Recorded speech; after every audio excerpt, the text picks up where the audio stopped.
Order. Welcome this morning to this oral evidence session of the Education Select Committee. Our session this morning is part of the first of two oral evidence sessions that the committee is holding to look at issues around screen time and social media in the context of the government's consultation on future policy in this area. The committee, our predecessor committee, undertook some important work in this area, and what we're wanting to do is to refresh the evidence that we've taken in public so that we can make a contribution to the government's consultation. This sits alongside a longer term piece of work that we're undertaking about the role of AI and EdTech within children's lives and within the education system at the moment, which will take a bit longer to conclude. But we're grateful to our witnesses for joining us today. I need to put on record that we are extremely disappointed that Snapchat, who were due to come to give evidence today, withdrew from that commitment at quite short notice. We are hoping very much to hear from Snapchat on their own at our meeting this time next week. But I should put on record that we have taken the formal decision today that we will use our powers to summon a witness from Snapchat in the event that they're not cooperative with the committee in coming to give their evidence. This is important given the prevalence of children's use of Snapchat and their relevance to the debate that we are having as a nation and within this committee at the moment. But I'm very grateful to the three witnesses who have joined us today. Can I invite you to introduce yourselves to the committee, please, starting with Alistair Law. Thank you, Chair, and fully share your view on the importance of being able to give evidence in this debate. I'm Alistair Law. I'm Director of Public Policy for Northern Europe at TikTok. Thank you. Rebecca Stimson. Good morning. I'm Rebecca Stimson. I'm the Director of Public Policy UK for Meta. Thank you. And joining us virtually, we have Laura Higgins. Thank you for inviting me and facilitating the virtual joining. Hi, I'm Laura Higgins. I'm the Senior Director of Community Safety and Civility at Roblox, an immersive gaming and creation platform. Thank you very much. I'll begin our questioning this morning. The Prime Minister met some of the most senior representatives of each of your companies, along with some other companies, at Downing Street last Thursday to discuss children's use of social media. He told those representatives that things cannot go on like this. Do you agree with that? Can I start with you, Rebecca Stimson, please? Yeah, we were really pleased to be invited to that conversation. Very important, timely conversation, as is this one today. We welcomed the opportunity at that to just lay out the steps we have taken, particularly around 13 to 18-year-olds on our platforms, and I'm happy to. Sure, we will get into that perhaps in this conversation this morning.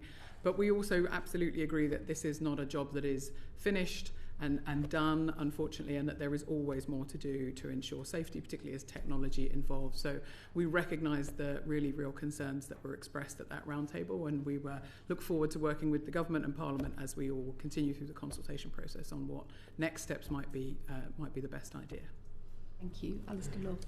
So look, I represented TikTok at that meeting in my capacity as Director of TikTok UK Board, and I was very pleased to do so, share the concerns that the Prime Minister set out, and it was a number of different concerns that, again, I'm sure we'll go and talk through in more detail. I was pleased to be able to give an overview of the age-appropriate experience that TikTok provides under 16s on our platform, but completely agree with the notion that safety is a race that's never run, and that this is an area that we'll continue to review the evidence of and continue to make changes and invest in ensuring that children on our platform are protected. Thank you. And Laura Higgins. Thank you. So I understand that the meeting held by the Prime Minister was specifically in relation to social media platforms. So we weren't invited to that conversation. We are, however, very pleased to be part of this broader conversation. We share the committee's commitment to keeping children safe online.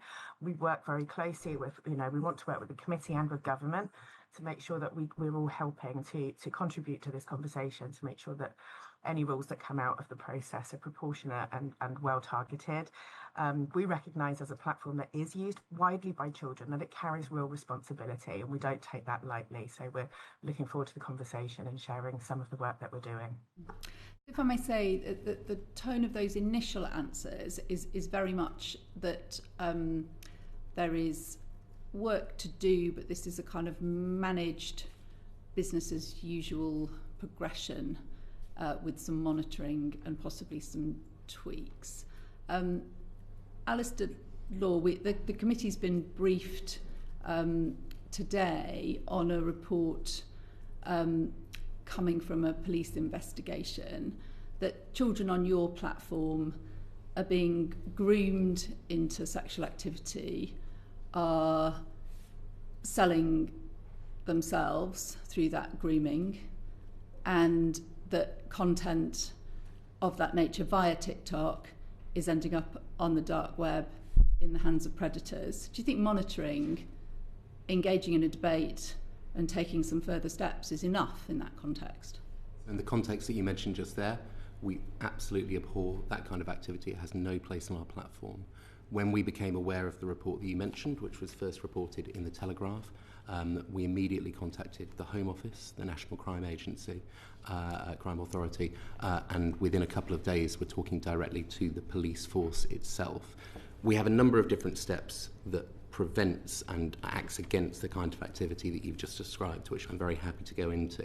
But in terms of taking that report and trying to make sure that we identify direct harm and learn lessons from it, we were speaking to the police force within a couple of days. We have law enforcement teams that are designed to engage directly with police forces so that if there's any violative activity that is taking place on our platform, we can respond to it in real time. We can then continue to build our learning because, as you say, the predators and the objectionable bad actors in this situation are always going to be looking to use whatever means they can to achieve their objectives. We have a whole set of things that we do on our platform, use of content moderation, taking down and prevention of any live streaming by somebody under the age of 18, additional checks as to how old they should be.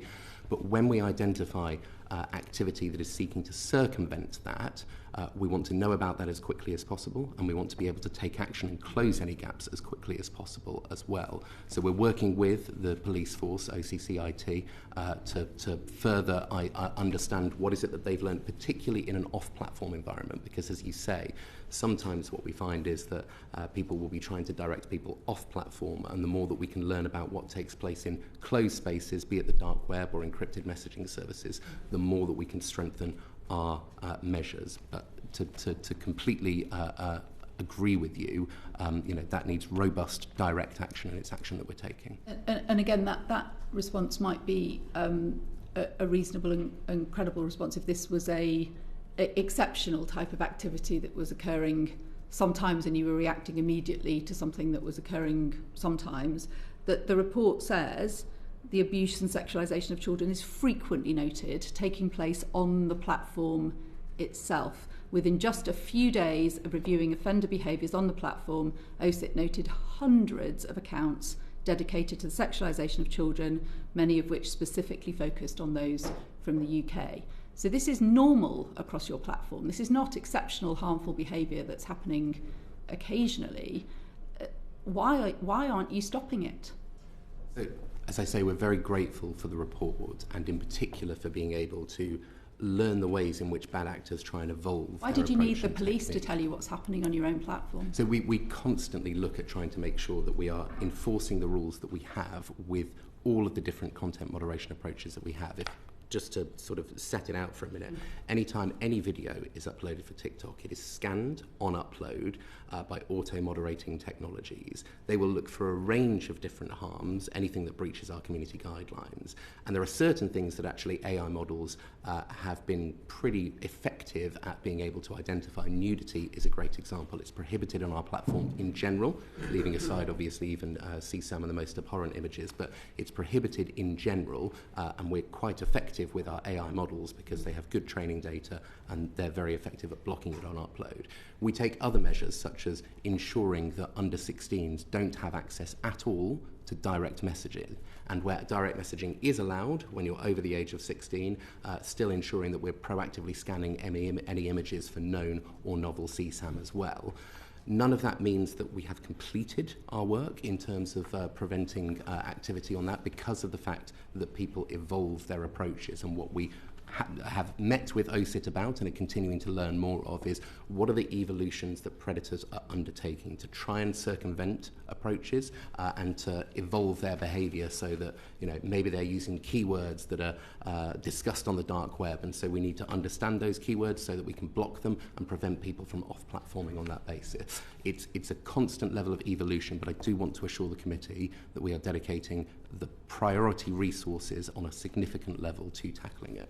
I just wanted to drill into that example kind of early in the evidence session, because I think it demonstrates that with the best will in the world, you can't control it and you haven't been controlling it. It's not, you know, we can't accept that that level of harmful activity is normal across the platform, and that you're doing best endeavours to make sure that it doesn't happen when it continues to happen. Would you agree that the approaches that you're deploying so far aren't working, and this is something that as a platform like yours simply can't get a grip on, and therefore we need different approaches to the ones that have currently been taken to keep our children safe?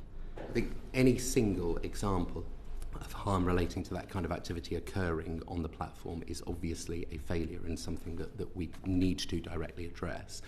At scale, the kind of moderation approaches that I was talking about mean that of the violative content that is available on our platform in general, 99% of it is taken down on a proactive basis under our activity, and close to 90% of that is taken down with zero views on pure automation, so not even involving humans as part of that.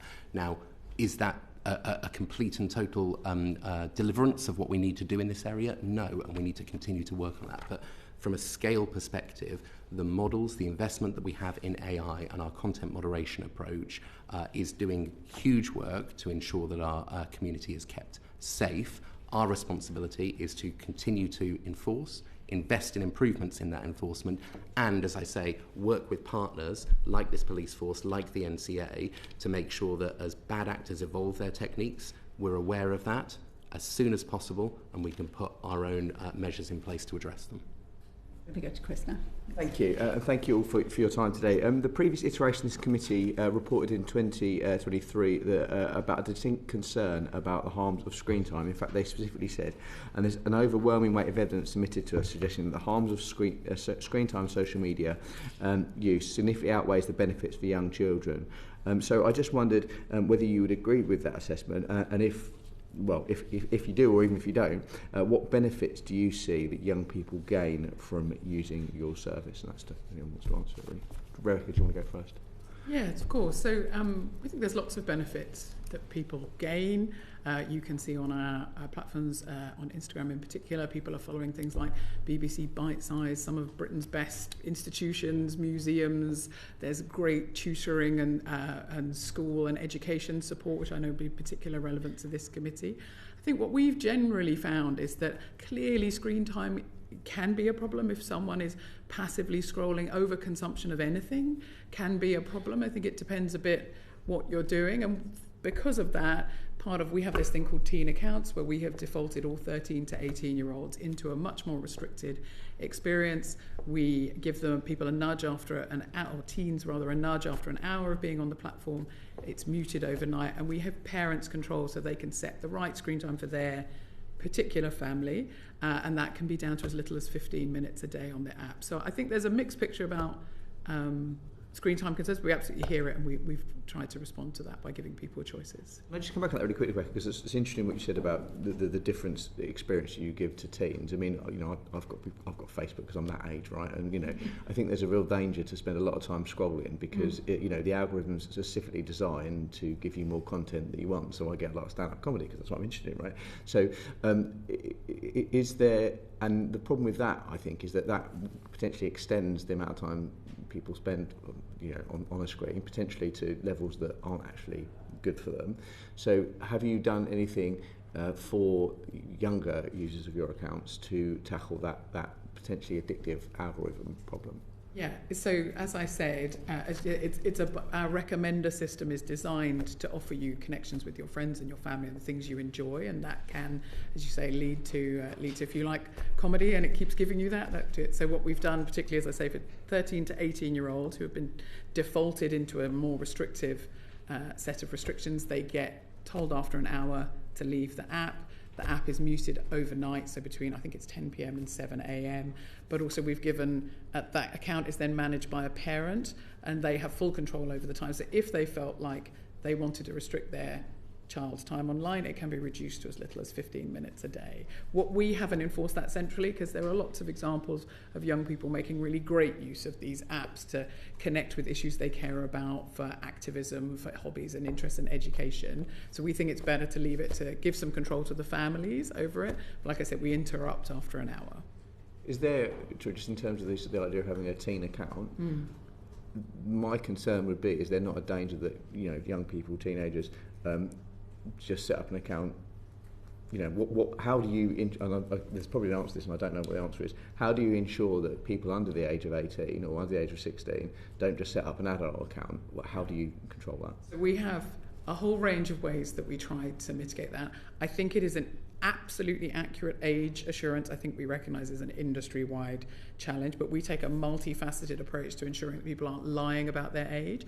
One thing that AI has really helped us advance recently is that if you lie and you say your birthday is 1975, and it can then scan and detect what you're doing and your friends and what you're posting and image, and it has a very good way of telling that you're not and you've lied. So then you are defaulted into that experience. And so we recognise that challenge, but that we try as much as possible to prevent people from setting up fake accounts or accounts where they're claiming to be an adult and they're not.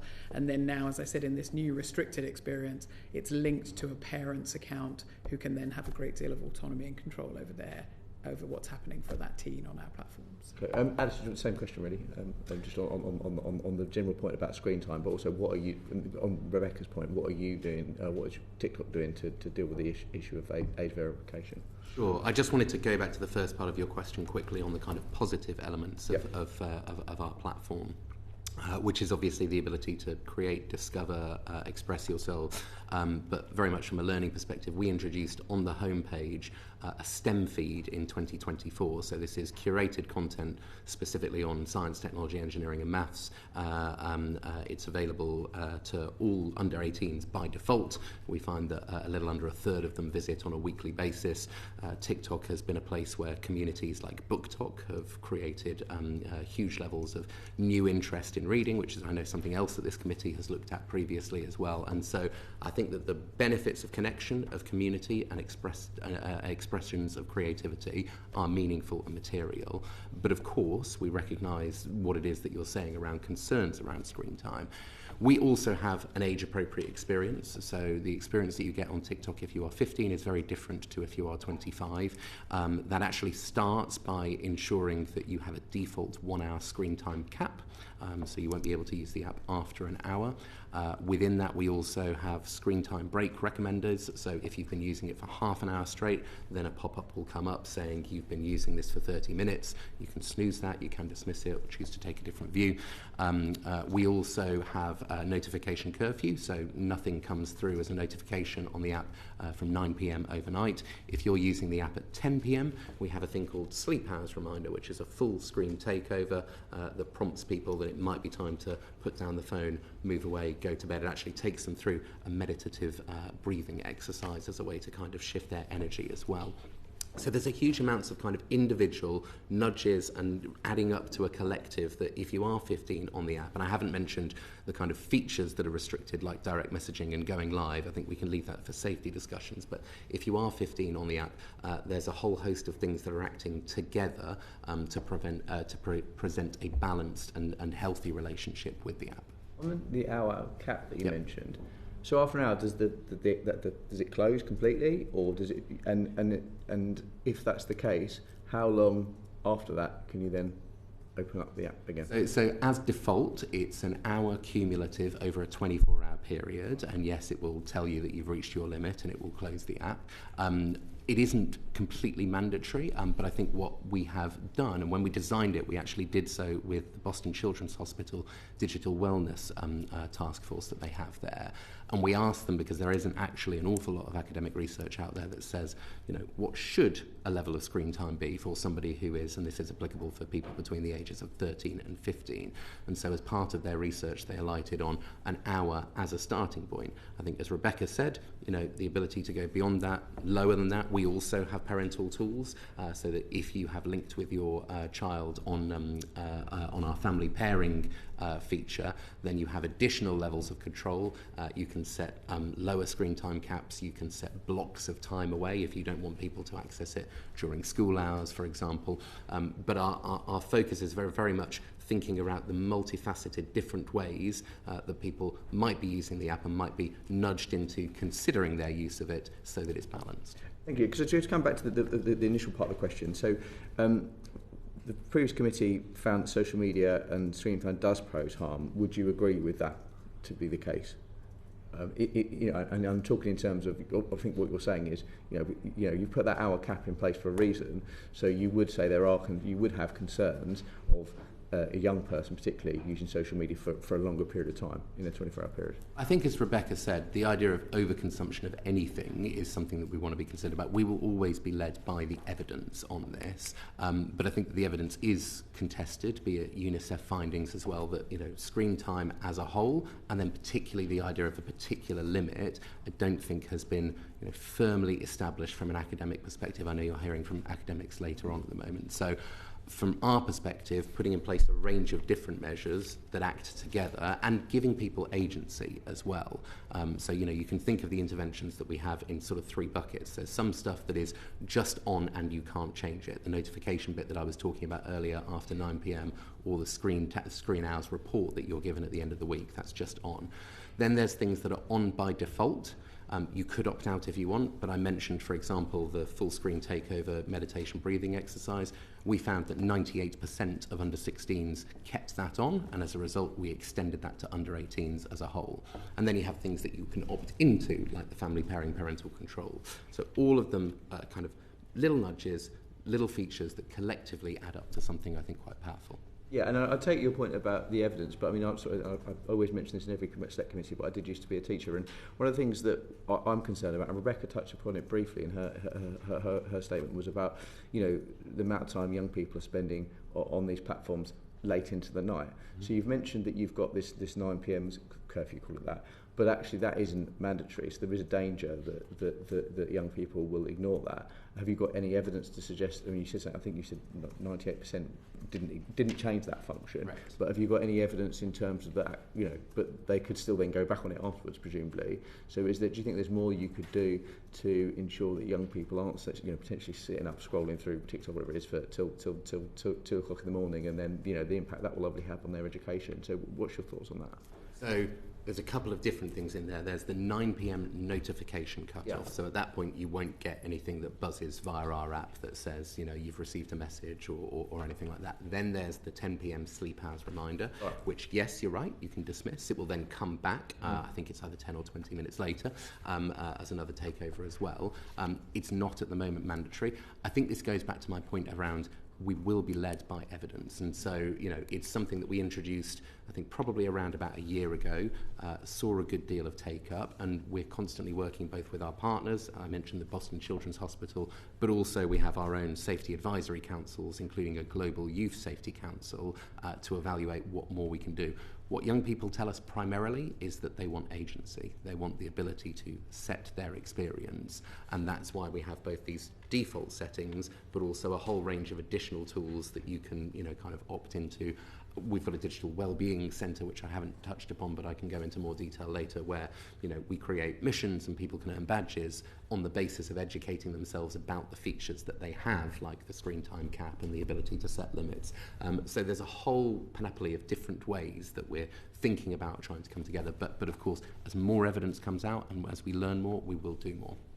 Last question, then I'll come to Rebecca. Just briefly, I mean, do you think part of the challenge, we talk about the evidence, but the reality is social media has grown at such a quick, I remember, when I was at school, was it MySpace? I mean, that died off. But do you think part of the issue is that, these services, these social media platforms are being developed before the evidence of their impact has fully been understood? Do you think that's a potential challenge that young people face or users face? So I think it's absolutely right that we exist in a very fast-moving industry, but I think that in part that's one of the reasons why we're continuing to invest in the features that I've outlined. Prior to working at TikTok, I did 10 years in the TV industry, and obviously, there are more channels now than ever, and there are, kind of a greater amount of content on streaming, etc. From our perspective, doing things like an hour screen time cap as default, a sleep hours reminder, etc., probably goes beyond what we see in other areas, be it TV, gaming, messaging. And part of the reason that we're doing that is because, we're conscious of the potential impact, and we want to make sure that our users have both set features and then also tools available to them to guard against that. Thank you. Sorry, Laura, I've kept you waiting. I apologise, Laura. Just on the initial question, just about the predecessor committee. So it was a while ago I asked that question. That's fine, thank you. For us, one of the things is we're not a social media platform, so the primary engagement that happens in Roblox, it happens within the experiences and games themselves. So we have children who are either actively playing with their friends, they're building and creating, they're not really passively consuming feeds and sort of, by algorithmic feeds. That's one element. It really is about what people do, I think, when they're in these online spaces. But we absolutely agree, balance is everything. We really want to encourage this healthy kind of online and offline and physical activity, as well as the kind of creation and play that happens within Roblox. We have a suite of tools for parents, so they can set daily play limits, which then when they cut off, they don't come back on until the following day. As well as other ways that they can manage when and how their children are using Roblox. We don't serve any push notifications to under 13 users. And we also worked with our Roblox Teen Council to get their input around the wellbeing tools that they wanted. And very much, as Ali mentioned, we heard about their desire for agency. So we introduced Do Not Disturb mode, so they can opt out if they just wanted some quiet times themselves. They have online status controls and their own screen time insights. What's been quite interesting hearing from the young people is that when they get that little bit older and perhaps the parents are a little less involved, the young people are still aware that they might be playing a little bit longer or, from time to time, and they really find those screen time insights very helpful. Yeah, obviously, I appreciate your slightly different platform in terms of social media, but obviously you've still got direct messaging, so there are still the potential challenges there. What do you do specifically to protect young people when it comes to that sort of direct messaging and the potential, bullying messages potentially they could get from other users? And also, just on the point that I made to Alistair about screen time, the nature of gaming is, it's addictive, and I don't, lowercase a addictive. You want to carry on, you want to get to the next level. So there is still that danger, isn't there, about potentially playing till 2 o'clock in the morning, and this isn't a new phenomenon. I remember kids playing on Grand Theft Auto, or whatever it might be. That's not a good example because they shouldn't be till 2 o'clock in the morning. So what are you doing to tackle that particular issue? So we'll talk about the communication piece first. Yeah, of course. So we have all communication is off by default for under 9s. We actually just launched a new feature called Roblox Kids and Roblox Select, which is our new age-based account frameworks. I'll talk a little more about that in a moment, hopefully. But Roblox Kids is really for the under 9s. It's a ring-fenced experience where they have games that are really specifically suited for their age group and no communication. In terms of direct messaging, communications are off by default. They are opt-in, and we need parental consent to access those messages. So that's just one piece. In terms of the kind of problematic use of any platform, of course, we don't want that to happen. We want people to be having a healthy and thriving time on the platform. So for the younger ones, as I mentioned, we do encourage parents to be involved. We take the responsibility for safety. That's where it sits with us. But parents also know what's right for their families. And so that's why we try to give them, that more granularity to manage what's right for each individual child. We really, what we see on our platform doesn't tend to be that very long play sessions. It tends to be more kind of weekends. It's kids getting together after school. We encourage and we work with expert organisations, for example, to create resources, to do guidance, to provide wellbeing tools for the community and for parents to try to prevent that from happening. I'm going to go to Caroline in a moment, but can I just ask you very briefly that broadly within society, where there are behaviours and activities that are addictive, we say to adults, here are a bunch of regulations and interventions and advice and guidance that helps you to avoid getting into difficulty with that behaviour. We think about gambling, we think about alcohol, but we say to children, you can't go there at all. Why is this any different? So there is no evidence directly that says that games are addictive by nature. We know that there is still a lot of work going on in that space. Anything that is consumed excessively is harmful, and so we would discourage that. We want to see this healthy balance of activity, but in the same way that parents perhaps would get involved with their kids around, you know, what they watch on TV and how long they would be allowed to watch that for, or what books they might read, and some of it might be supervised, some might be unsupervised. But there's always a conversation that happens around, it's time to go to bed now, please can we turn it off? And so we would really encourage those conversations to still be happening. We do appreciate for some young people there can be problematic online use. And so, you know, we appreciate that the work that goes into, you know, supporting organisations to prevent that from happening, and providing support for those young people should they need it. Would either of you like to respond on that broad question of what? I'm happy to. Yeah. So we don't design Instagram or Facebook to be addictive, and independent research only recently in the US has shown that the vast majority of parents and teens using that platform find it to be a positive experience for some of the reasons we were just discussing. But similar to Laura's answer, I think we absolutely recognise that there can be risks of people misusing the platform and poor behaviours, and where that we do see that we have defaulted teens into a much more restricted experience and given parents the stronger ability to intervene. That includes things like time, but importantly it includes things like an ability to reset your teen's algorithm. If, for example, they're going down a rabbit hole of content that perhaps you as the parent might not think is healthy or suitable for them, you can completely reset that. So it's not the way our platforms are designed to operate, but that doesn't mean that we've waited and stopped and not had these tools built and made available.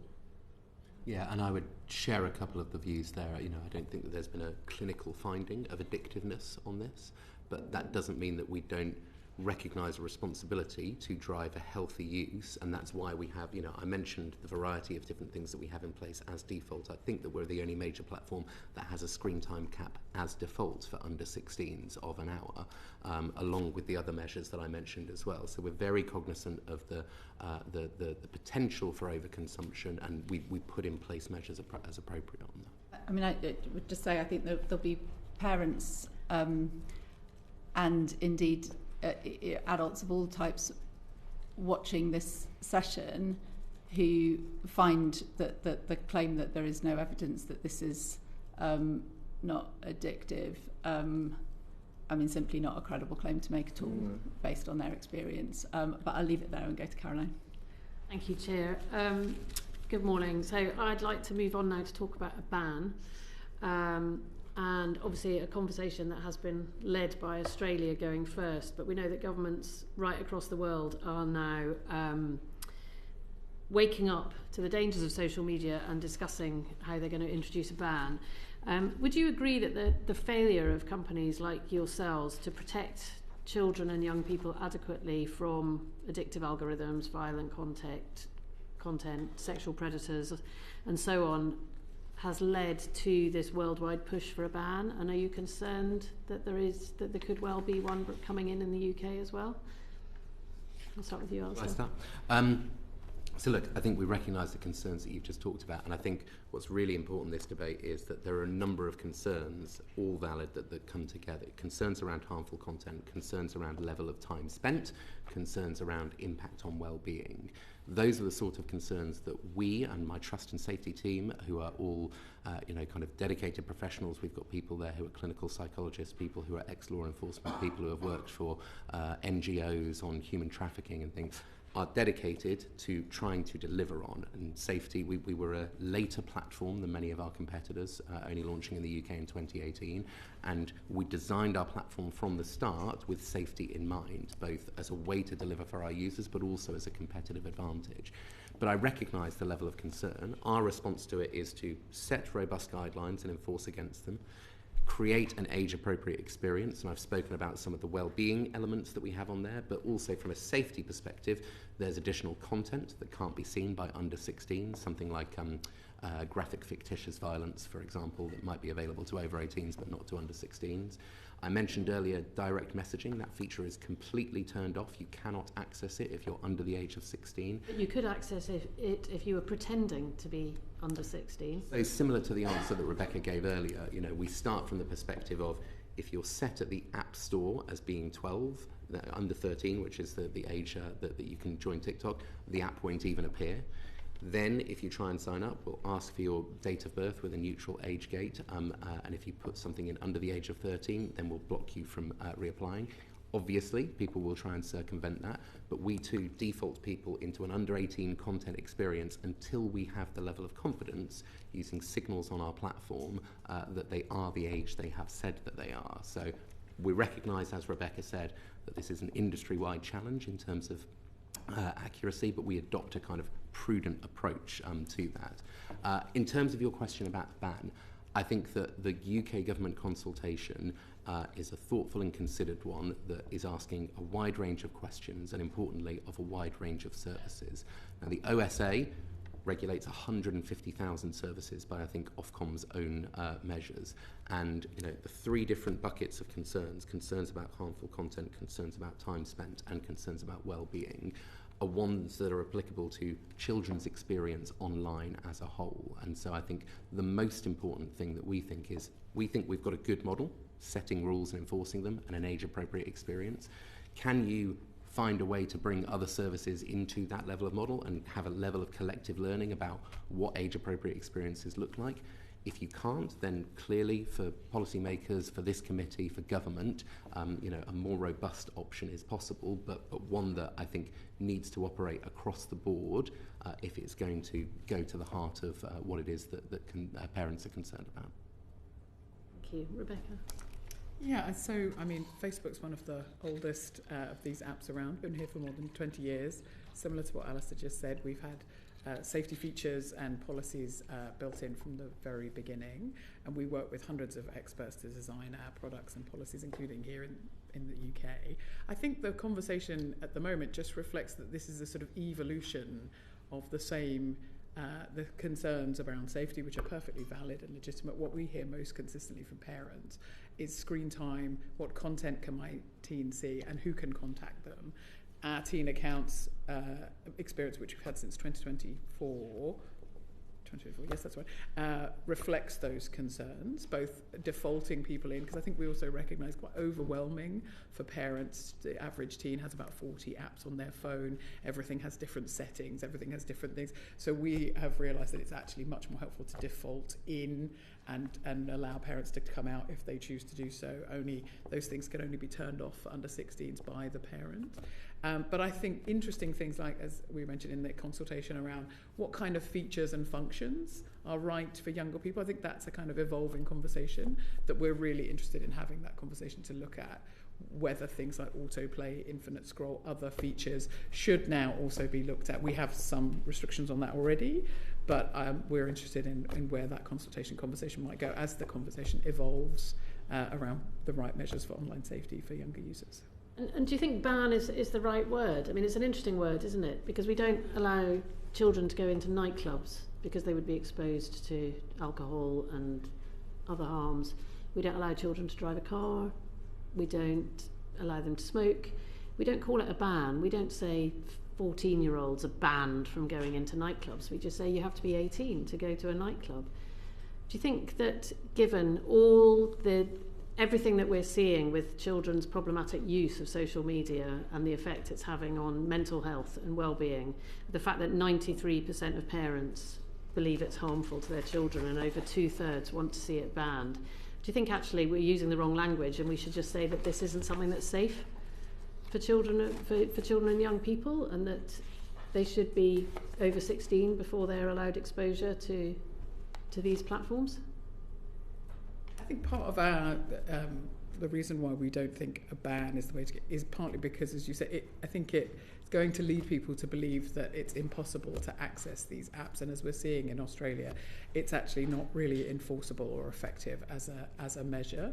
So I think the better conversation is around where are young people spending their time, and what is the evidence of certain features and functionalities of those platforms that we may want to look at. I think a ban is misleading in that sense. I don't think it's a helpful language because we don't think it's going to be something that's actually possible in practice. I do just want to go back to some of the things we said, which is that one of the things even DCIP published quite recently, they, under the last Secretary of State, undertook a year-long study of the available evidence, and they also concluded that there is no strong, robust, concrete evidence of harm either way. It doesn't mean we shouldn't have a conversation about people's concerns, and I think you can see that we've made huge investments and huge strides around safety online, but I do think that what the government is trying to do around the evidence gathering for where is the best and most effective policy intervention is the right approach. I think that evidence argument is on very shaky ground now. I mean, I think the evidence of most parents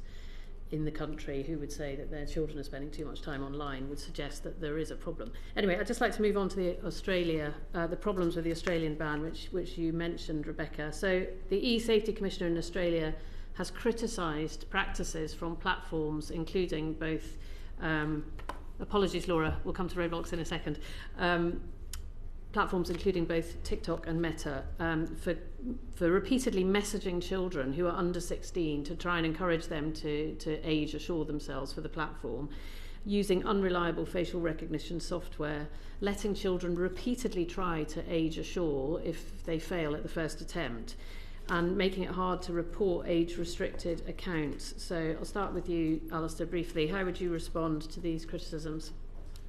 So I think we, as I say, have a multi-layered approach to age assurance that represents the investment that we've made into AI models and signals that we can use on our platform. And at the moment we use that for 13, which is our cutoff point, and for identifying whether or not people are the age that they say they are, under 18 or otherwise.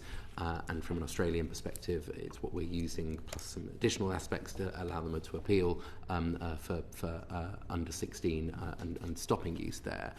I think this goes back to the point, which is a really important part that the consultation needs to establish and address, which is what is the collective view from an age assurance perspective about how much confidence you want. You talked there about the idea of unreliable facial age estimation technology. That's an element that is at use under the OSA for pornographic sites here in the UK, and there are obvious challenges and trade-offs that you begin to make between privacy and safety when you go down the route of using that as a sort of sole way. We have an approach that at the moment uses your activity on the platform to estimate whether or not you're the age that you say that you are, and when you want access to riskier features such as going live for the very first time, we have a more robust series of things, and we ask for ID check or other facial age estimation. But it does show that there is kind of a variety of different drawbacks and benefits to different versions of age verification. I think it's a critical element that the consultation will have to opine on, because whether or not you set a limit at 16 or you set different experiences under the age of 16, it does come back to the level of confidence that you can have in people being the age that they are, that they say they are.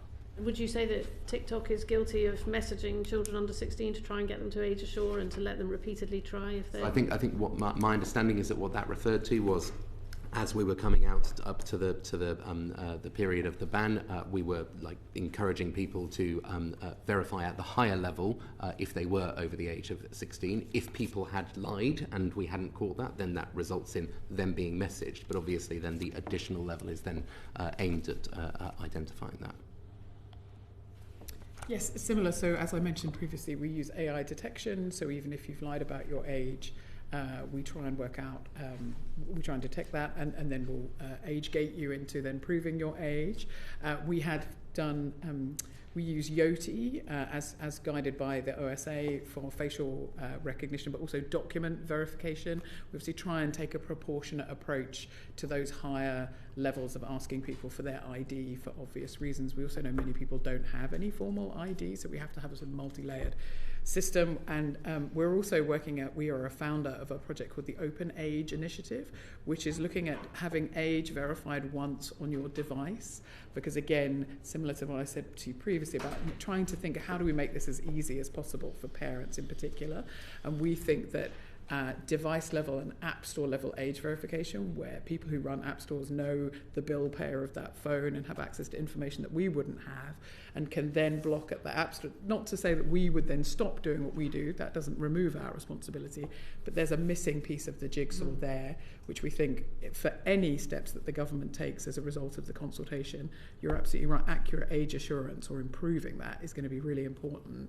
And it wasn't really in the Online Safety Act, and Ofcom have done a bit of work looking at it, but we think that is a really important part of this conversation to absolutely address what you're raising. Okay, thank you. And Laura, I'd just like to turn briefly to Roblox, because I know that you haven't been covered by the ban in Australia, and there has been criticism that the Australian ban doesn't go far enough, and that the harms of sites such as Roblox are comparable to social media, even though I appreciate you say you're not a social media site and you don't share the same harms.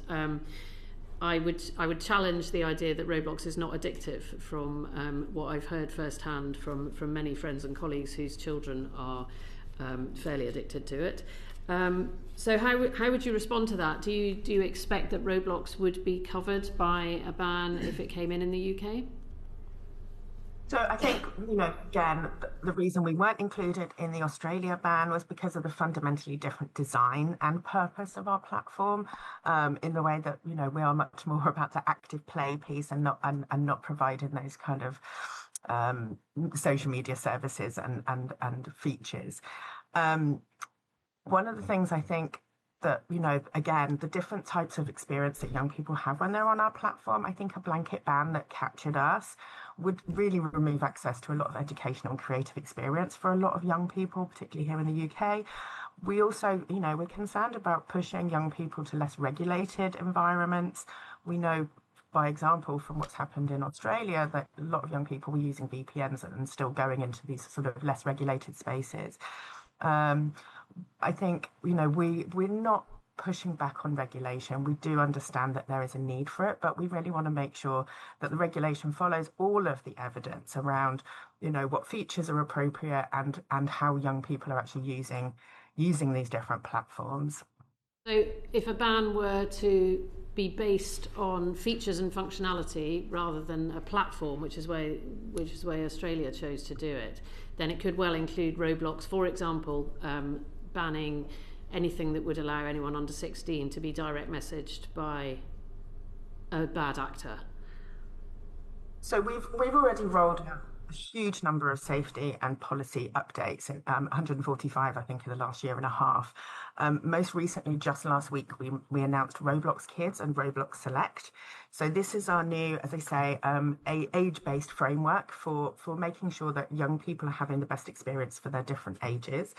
This follows on from the previous work we did around facial age estimation, which we launched in January, which really narrows down the communication around who children can talk to, putting them in buckets with children who are a similar age.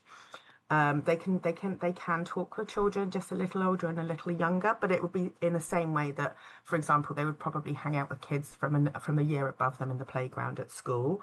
We're also now adding this age-gated access, so being much stricter about the types of games and experiences that they can experience. And also, rolling out additional tools for parents to have more oversight up until age 16, and tools where they can, help restrict or add communication to trusted friends. So, for example, that, adults being able to make contact with an unknown teenager, for example, would not be able to happen. It's mandatory facial age estimation. If somebody chooses to join the platform and chooses not to undergo facial age estimation, they will automatically be defaulted to our lowest settings, which allow no communication with anyone else on the platform. Okay. And you're confident that could never happen, that a bad actor couldn't contact somebody who is under 16 through your platform? I mean, one thing I think it is important to acknowledge is that bad actors come in all ages. So we have a range of other tools that are constantly running across the platform at the same time. We know that peer-to-peer abuse happens on all platforms. And so age rating, our facial age estimation wouldn't tackle that. We have other tools such as our AI tool Sentinel, which is a grooming detection, and it picks up contextual conversations. And we proactively report. We work very closely with law enforcement. If we detect any signals, we will escalate those to law enforcement, both here in the UK and through NECMEC. We're also members of Project Lantern. I believe my colleagues here who are speaking are also members, which is a signal sharing project run by the Tech Coalition, where if we detect signals about particular bad actors, we are able to share information to prevent them from being on the platforms collectively. And that also helps us when it comes to things like people setting up old accounts. We're able to track them and ban them across the platform. There was a expert who recently advised parents that they should be with their children at all times while they were on Roblox, because it isn't a safe platform for young people, in the opinion of that expert. How would you answer that? I mean, I would push back on that. Millions of people do have a really safe and healthy experience on Roblox all the time. I think for the younger users on the platform, particularly, we do appreciate on Roblox, we do have a younger audience than a lot of the other platforms, and we take that very seriously. But we also encourage, as I say, for the younger ones, this might be their first experience of going into an online space. So we provide, the kind of safety tools and it is safe for young people, but every child is different, and we encourage parental involvement. This is not about us pushing responsibility back on parents. We want to work in partnership with parents so that they have the tools. They feel that they are still in charge of their child's experience. And as their child develops and grows more skills, builds more resilience in these spaces, then the parent can kind of sit back a little bit further and let their child go and explore more. But I think in those very early stages, I think it's just, I think it's a real positive for families to kind of walk this together. Particularly, somewhere like Roblox, it's actually fun to sit down as a family and play together. And it's a really good opportunity for those kind of conversations that, otherwise you might have to sort of sit down and have a conversation about online safety, whereas this actually offers a natural place to do that. Thanks. I'm going to go to Chris next. Thank you. So at present, children can only consent to have their data processed by companies at the age of 13. And obviously young children need parental consent, but the government's consultation has proposed to raise this age of consent. So would you support those changes?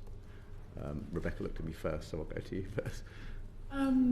Yeah, I think it's obviously a different thing to the ban that is around the age at which we can process a person's data without their parental consent. I think sometimes people think it's a different way of getting to the same outcome.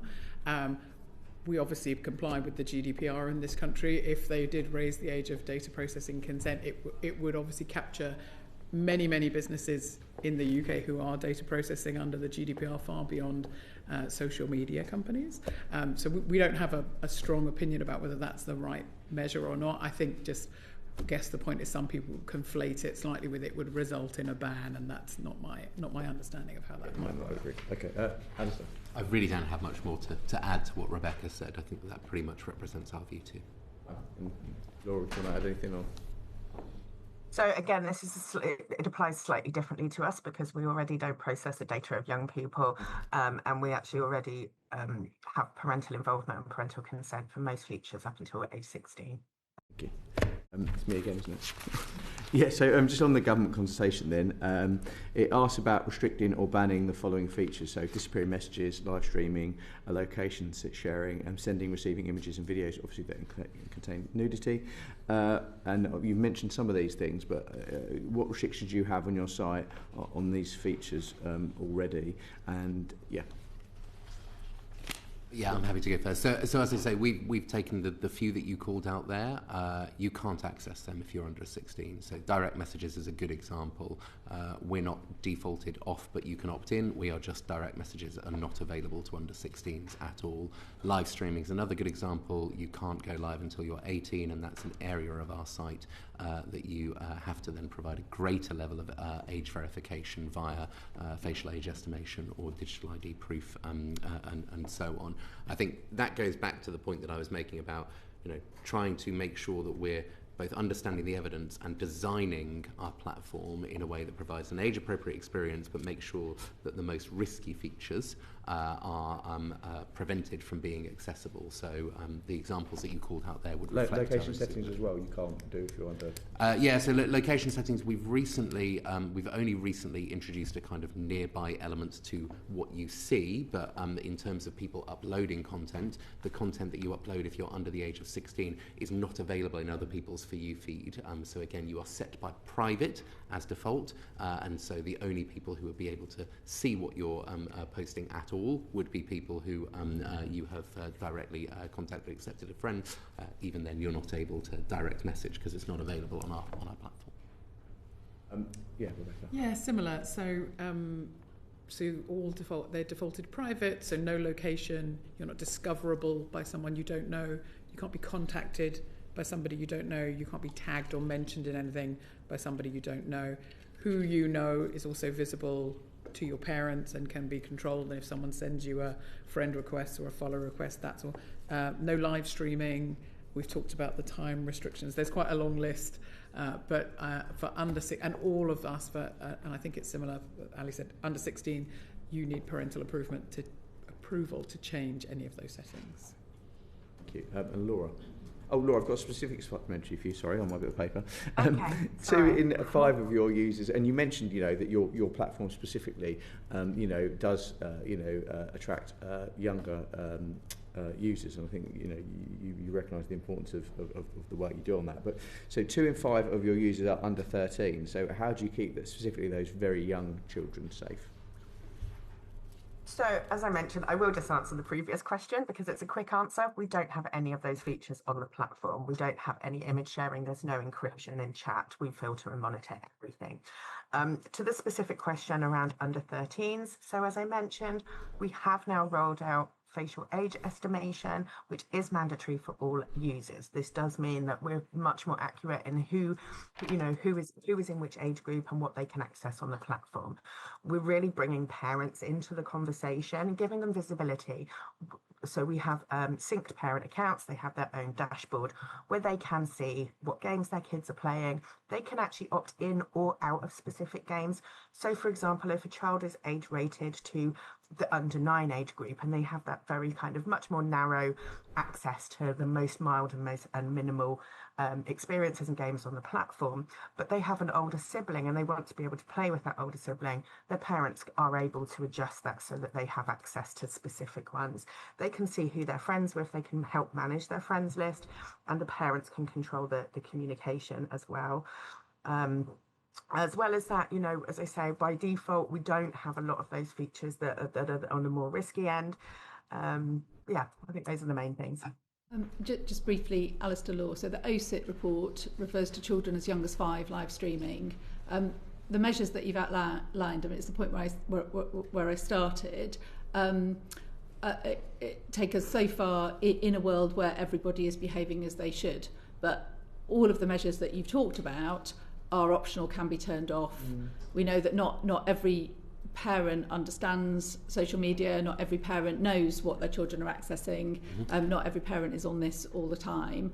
The report of children as young as 5 live streaming harmful content in a context of being groomed would imply that the safety measures that you've outlined aren't working. So just on the first point that you mentioned there about these things aren't mandatory and they can be turned off, direct messages cannot be turned on if you're under 16. And as I say, live streaming, we go through the process of additional levels of age verification with facial age estimation or document ID proof.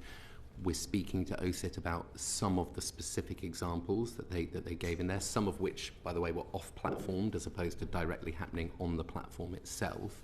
But it's absolutely a challenge that I think that we're all alive to, which is whether or not the age verification elements that you have for those risky aspects of your site are sufficient, and it's one that we're putting a lot of work into. Thank you. I'm going to bring in Caroline Johnson. We are at the point in the session where we're going to have to speed up our questioning to get through all the topics we want to. So if I can ask both members and our witnesses to be brief as possible in your contributions from now on, that would be very helpful. Caroline. Thank you, Chair. We've talked a little bit about the potential harm, and it feels a little bit to me like that's not being properly acknowledged. I work as well as a consultant paediatrician, and I still do clinics to maintain my registration whilst being a Member of Parliament, and I frequently see children with headaches, with behaviour changes, with tiredness and exhaustion, and they come to clinic with parents very worried that their child has something clinically seriously wrong with them. And then we find that they're clinically well, thankfully, but they're spending hours and hours and hours on social media. You'd be aware of Lord Darzi's report on the state of the health service, which was published at the end of 2024, where the technical annex for that shows graphs relating very clearly, particularly in girls, the time spent on social media to mental health problems. So I think there are significant issues there.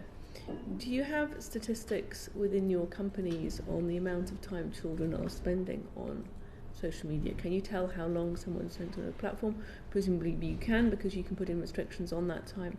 So presumably you have statistics on how long children on average are spending and what proportion of children are spending a long time per day on your platforms. Okay, first. So an answer from each of you on what figures you have, and if you don't have them to hand, whether you can provide them to the committee in writing afterwards. I'm happy to go away and see what I can provide to the committee in writing. I think that the thing that I would, I suppose, most highlight is we don't want a situation where there is overconsumption. That doesn't serve us as the right thing to do, but it also doesn't serve us from a commercial perspective, because actually, as you say, overconsumption, risks leading to burnout and a situation where people are not actually enjoying using the app. Our business objective is to create a healthy and sustainable relationship with users. Again, not dissimilar to the experience that I had in the TV industry for 10 years, where you want people to return to your channel, but you don't want excessive levels of content. So that's why we've designed the experience in the way that we have, that we've got default screen time caps, take a break reminders, sleep hour reminders, notification cutoffs, as well as family parental controls as well that we can look at. So we're alive to the risk, as you say, and we are focused on working with partners and our dedicated trust and safety team to create an environment that... I'm really sorry. We need to be brief. You had a really specific question from Caroline Johnson, which was, how long are children using social media on your site? Do you have the data, and can you provide it to the committee? Please, could you answer the question? And so as I say, I will go away and see what I can share with the committee. Thank you. Laura? Yes, I will go back and we will confirm in writing for you. Thank you. And Rebecca? Yeah. Thank you. And one specific question for Rebecca. There's been talk about work with law enforcement. I had a horrific constituency case where a child was being bullied at a really, really serious level, and the family moved a long distance across the country to escape that. The bully used Instagram and his knowledge of the child's interests and hobbies to find this child at the other end of the country, and then used a profile on Instagram to bully and threaten to burn the house down of the family. And the police had very great difficulty in finding out from Instagram who was the owner of that profile.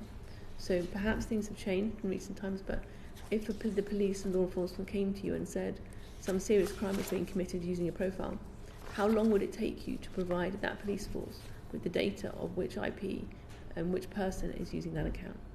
It should be very, very quick, and so I'm very sorry to hear about that incident, and I'd be happy if it's an ongoing problem. Sounds like hopefully it may have been a while ago, but we have a dedicated law enforcement team, and also since the coming into force of the illegal harms duties under the Online Safety Act, we have a dedicated illegal harms reporting channel. We did have that for law enforcement who are on board. It should be very quick. Sounds like it wasn't in that instance, and I'm very sorry because that sounds like a really awful case.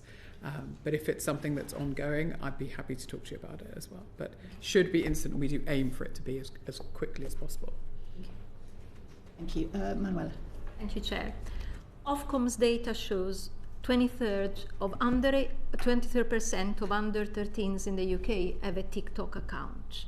14% have an Instagram profile. 19% have a Facebook profile, despite being under the minimum age restriction.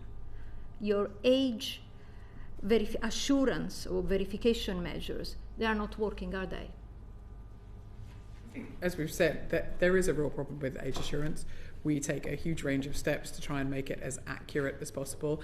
As I mentioned to my response to your colleagues, we think greater involvement from app stores who have a link to the bill payer of that device would be really helpful, because we can take that signal and use it through our systems. I do know that in the Ofcom report you're talking to, those data was reported by parents, which suggests that parents maybe helping their children get online or are aware of it. We know that there's also some evidence we saw recently about if there is a social media ban, half of parents would put their children back onto it. I think it's a collective challenge. We absolutely have a responsibility. The OSA includes requirements around highly effective age assurance. There is a limit to that technology at the moment, which is, I think, what you're calling out in your question. Alistair, we have heard that as children as young as 5 use your live streaming facilities.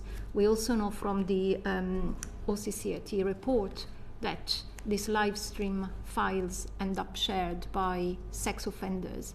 What are you doing about it? So as I said, on that specific one, we've met and are continuing to talk to the police force about some of those examples, some of which actually took place off-platform.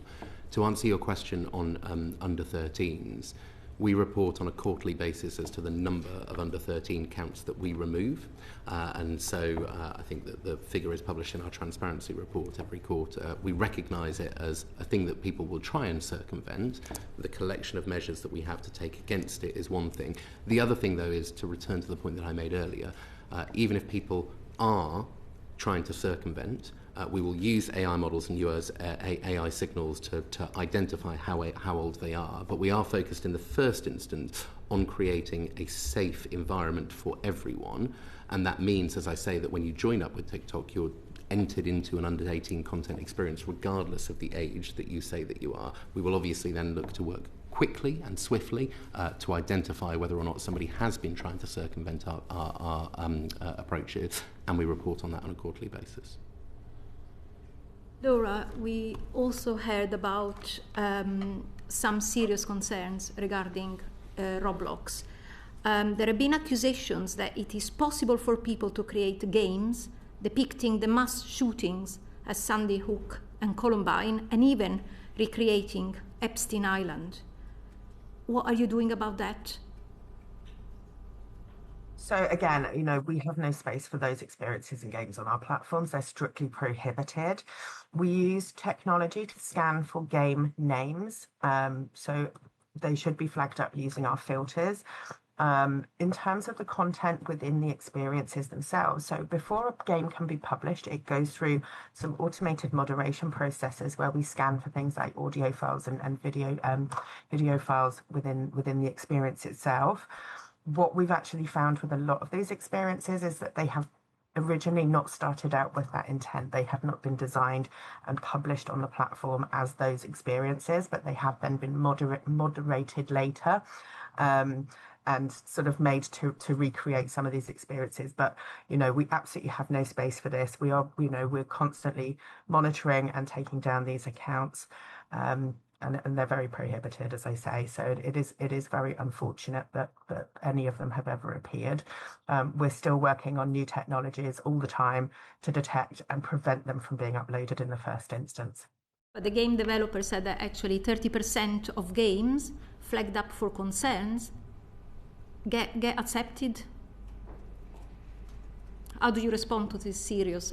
I'm afraid I mean, that is a very serious allegation. I can't comment on that because I certainly haven't seen those statistics ourselves. We believe that our systems are robust in terms of both, checking content before it is uploaded, and then in the rare occasion when there is something really bad, that we are very swift in taking it down.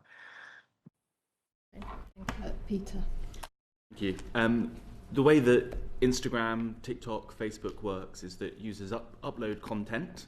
And we talked a lot about that content today, and then various ways to use your apps. But broadly speaking, Other users are then fed that content through their For You page or through Instagram or Facebook feeds.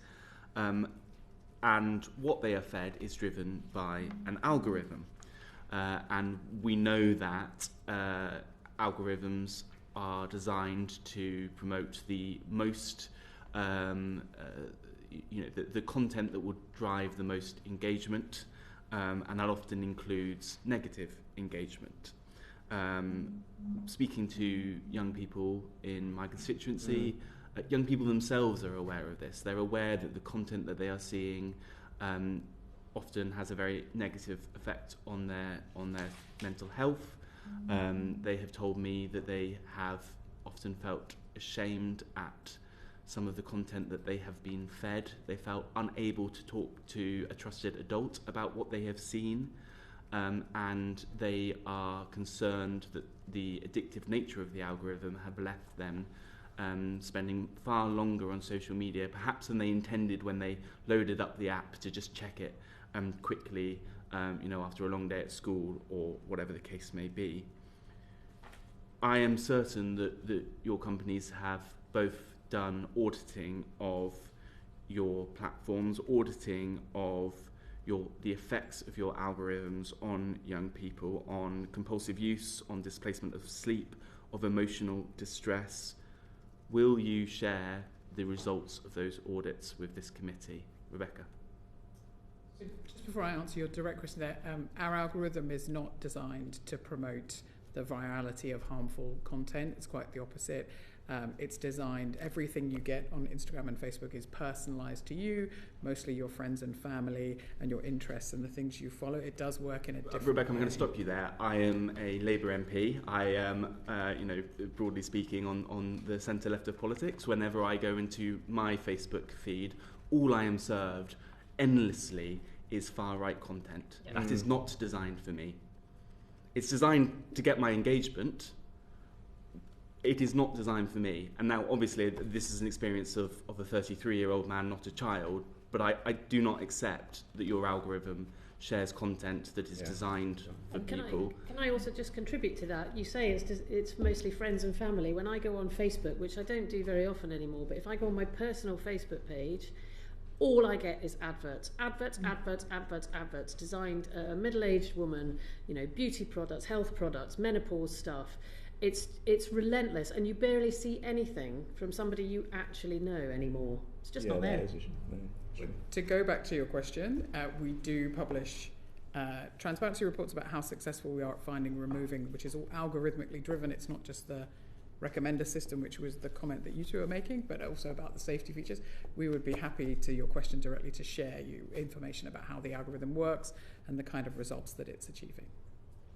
And Alistair Law? Yeah, so again, I think it starts with the content moderation element. So, we're clear under our community guidelines that hate and harassment is prohibited, that hateful ideology is prohibited as well. So the starting point should be, and I'm happy to pick up with you on any examples, but the kind of extremist content that you're talking about shouldn't be present.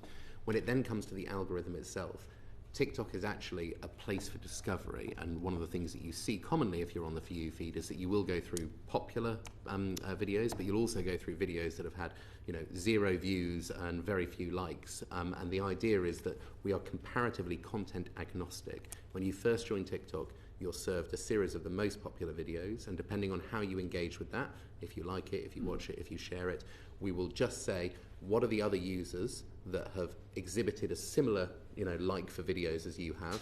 They're clustered over here. Here are a series of videos that they also like, and we'll then present that to you. So it's content agnostic. 2 final points, if I may. In terms of then what we think about doing to try and, I suppose, disperse people's activities, we recognise that we don't want people to go down any kind of a rabbit hole. And so one of the things that we additionally do is to insert within there different kinds of content that you might not have expressed an interest in, but that might surprise you or discover. And then the final thing that we also do is we allow you to reset your algorithm at any given point. I think it's 2, maybe 3 clicks to be able to sort of wipe the slate clean as well. Our algorithm is designed to provide an enjoyable experience, to provide an experience that gives you content that you value and that can surprise and excite you, and that's how we set the platform up. Rebecca, how does the Facebook algorithm rate an angry react or a laughing react compared to a like react in the way that it then feeds into that algorithm that curates? We take into account a number of signals to work out. Obviously, first and foremost, anything that violates our community standards is removed before it is. Well, just to be clear, because I don't want to go down this track again, I am not talking about content that violates. I'm talking about content that falls well within your guidelines, but is nevertheless curating a negative experience for young people. Where we get something like an angry reaction, or people can dismiss something, or they can report it, anything like that might suggest that that is not a high quality, helpful, pleasant piece of content for people to see. The algorithm is designed to downrank that, also does it if it's been fact checked or screened for some reasons. Multiple signals from multiple different ways that both we and our users interact with that content means that it would be downranked. And when we downrank something, it means it would be seen by vastly significant less numbers of people. So if someone puts a negative emoji reaction onto a piece of content, that is scored against it in terms of engagement. Correct. Okay, that's helpful to know. The government's consultation has asked respondents whether personalised algorithms, so these algorithms that are designed to target content specifically at young users, in this case young users, should be age restricted. Would you support that move? We think the personalised algorithm is really one of the reasons people come to our platforms, is that they want to see the content that they want to see, their friends, their families, the things they follow. Personalised algorithm is also a really important part of how we keep people safe, for example, by knowing who you are, how old you are, and other features about you. So we make sure as much as possible you don't see harmful content. But like Ali has said, we also allow both parents and anyone to completely reset the algorithm, reset the parameters on which we may be targeting content at you if it's not what you want. So we don't think it's the most fruitful area of discussion in the current consultation. We think a more interesting area is some of the features that we've been talking about in this conversation today. That's law. Yeah, I think a personalised algorithm has huge levels of benefits in order to show you content that is relevant to you, and it's also, you know, at a slightly removed point, the way that lots of online services operate. You know, if you're a subscriber to a newspaper or magazine or anything like that, you are still showed content that is personalised to your preferences. And I think I would, you know, think that we think our responsibility is primarily to keep people safe with our content moderation, and then to make sure that there are appropriate dispersals so that a level of personalisation isn't getting you locked in to particular types of content, that there is still dispersal techniques and still injections of new types of content that will challenge you and surprise you. Do you make money out of having a personalised algorithm? So we don't serve personalised targeted ads to people who are any of our younger users. Obviously, you know, as you get older and you're over the age of 18, they will be personalised, but you can't raise revenue as a TikTok seller. So, you know, we make a very negligible amount of money from under 16s. Last question on this point, very brief answers appreciated. You've both referred to the way that your algorithms support your age verification process. What level of quality assurance have you done on that? As in, how accurate is that process? Age assurance process specifically, you mean? Specifically the process of looking at what users are engaging with to check that they are the age that they say that they are. Yeah, it's part of how we look at this. So as we've been saying, we also do like Yoti facial recognition. But how accurate is that?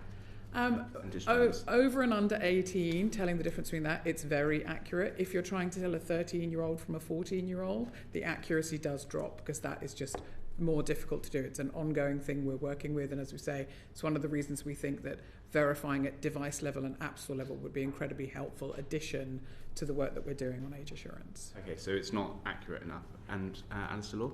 So I would share what Rebecca said in terms of the differential between over 18 and under 18. It's high. We obviously share information with Ofcom under the Online Safety Act, and it's an area that they're looking at closely, the efficacy of these techniques. From an under 13 perspective, we have a specific dedicated AI model, the under 13 model, which we launched in the UK first before any other jurisdiction, which is designed to try and pinpoint signals that might give that differentiation. It's an area we continue to invest in, and it's an area we're talking to Ofcom on. I again, I note there you're not putting a specific number on it. Thank you. Thank you. We'll go to Caroline Bowden. We're really running out of time. Okay.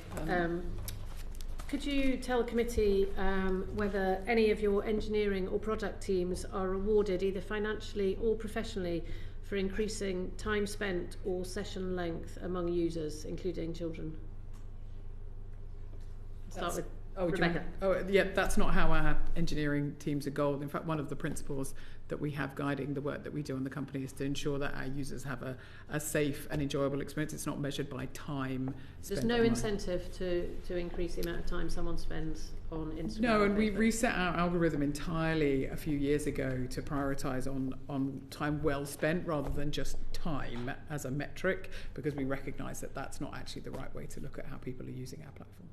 I think it goes back to my answer to Chris earlier, which is that we look for user growth as a whole, and that is not based on individual sessions worth of time spent. It's based on the overall experience that people had.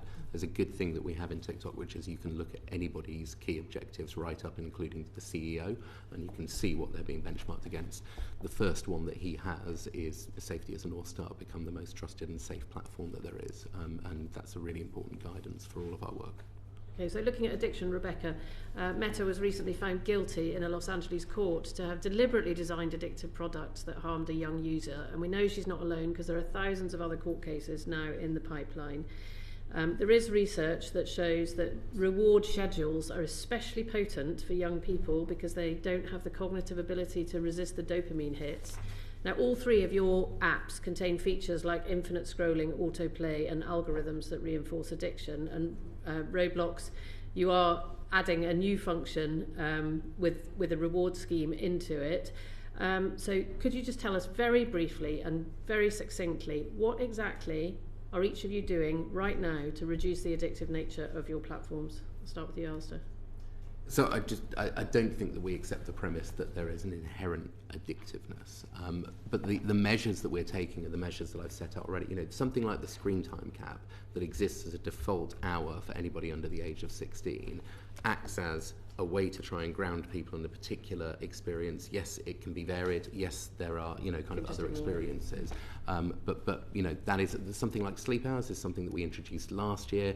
We've introduced updates to family pairing. It's a constant level of ongoing review of the evidence, working with partners, and making sure that we understand the experiences of people so that we can build the tools that give them agency and a balanced environment. You settled that court case, so you didn't actually go into the courtroom.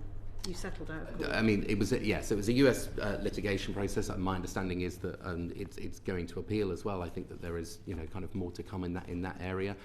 But it wasn't a conclusion on TikTok as a result of that. And you know, we will continue delivering on our responsibility, which is to make sure that users have a safe and balanced and healthy experience on our app. What are you doing to reduce addiction? So just to answer that very quickly, we obviously are appealing that court case, so we don't also accept the premise that our platforms are addictive, so I can't talk about that too much. I mentioned the algorithm reset we did. That led to 50 million fewer hours spent online. Parents can set to 15 minutes a day limit for total time on our apps. We have the interruptions we've talked about. We are not intending for our platforms to be over-consumed by anyone, and we've introduced a whole range of ways to try and prevent that. Laura? So we don't actually build those algorithmic systems that maximize time on platform. We do not have infinite scroll. We do not have autoplay. We don't have follow accounts, etc. that I know are part of this debate. For us, the main motivation of the platform and the people who create on the platform is to have fun and build fun experiences where people come and just play together. So again, we're going to continue helping the parents to have more autonomy around what's right for the youngest children on the platform. And ensuring that well-being is really at the heart of everything within Roblox. Emanuela. Thank you, Chair.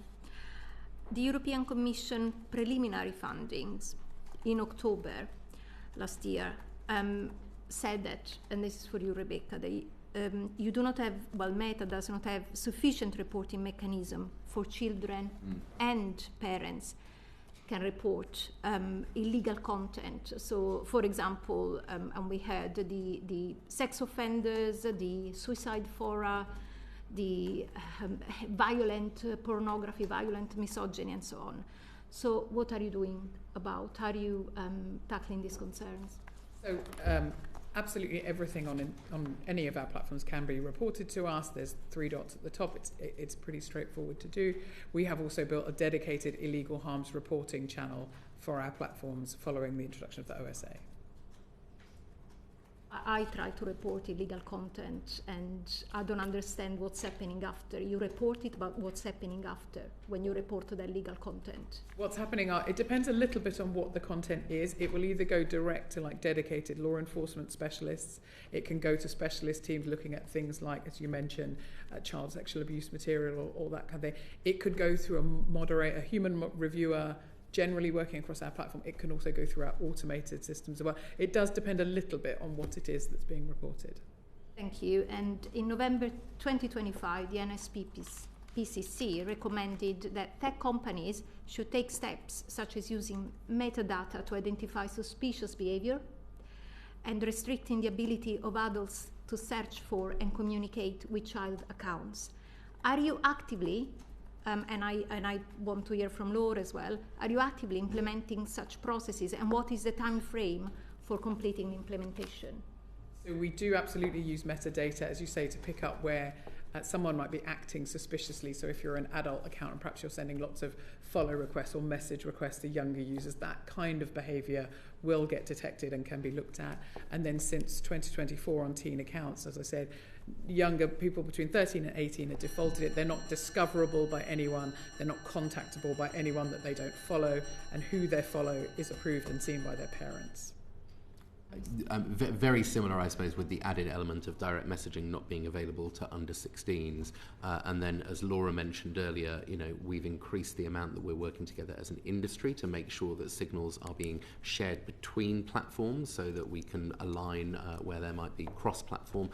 And this is another area where working with law enforcement is absolutely critical as well, and making sure that we have information from them as to things from outside and off-platform perspective that might be relevant to an assessment that we do on platform.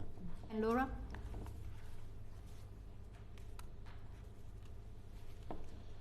Yes, so it's not possible for adults to communicate with children on the platform due to our facial age estimation, which buckets people into the similar age groups.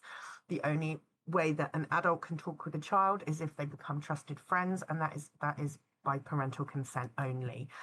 So that's the first safeguard that we have.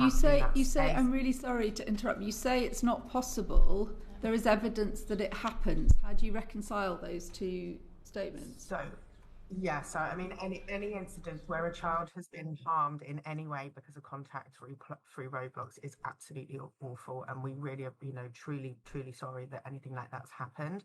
We rolled out facial age estimation in January this year, so we're quite confident now that we are preventing that contact on our platform between adults and children. We also are really focused on preventing off-platforming, which Alistair mentioned is, can be sometimes where the harm actually happens. So we actually have a PII classifier, which detects and prevents the sharing of personal information to try to prevent children being taken from Roblox into other spaces as well.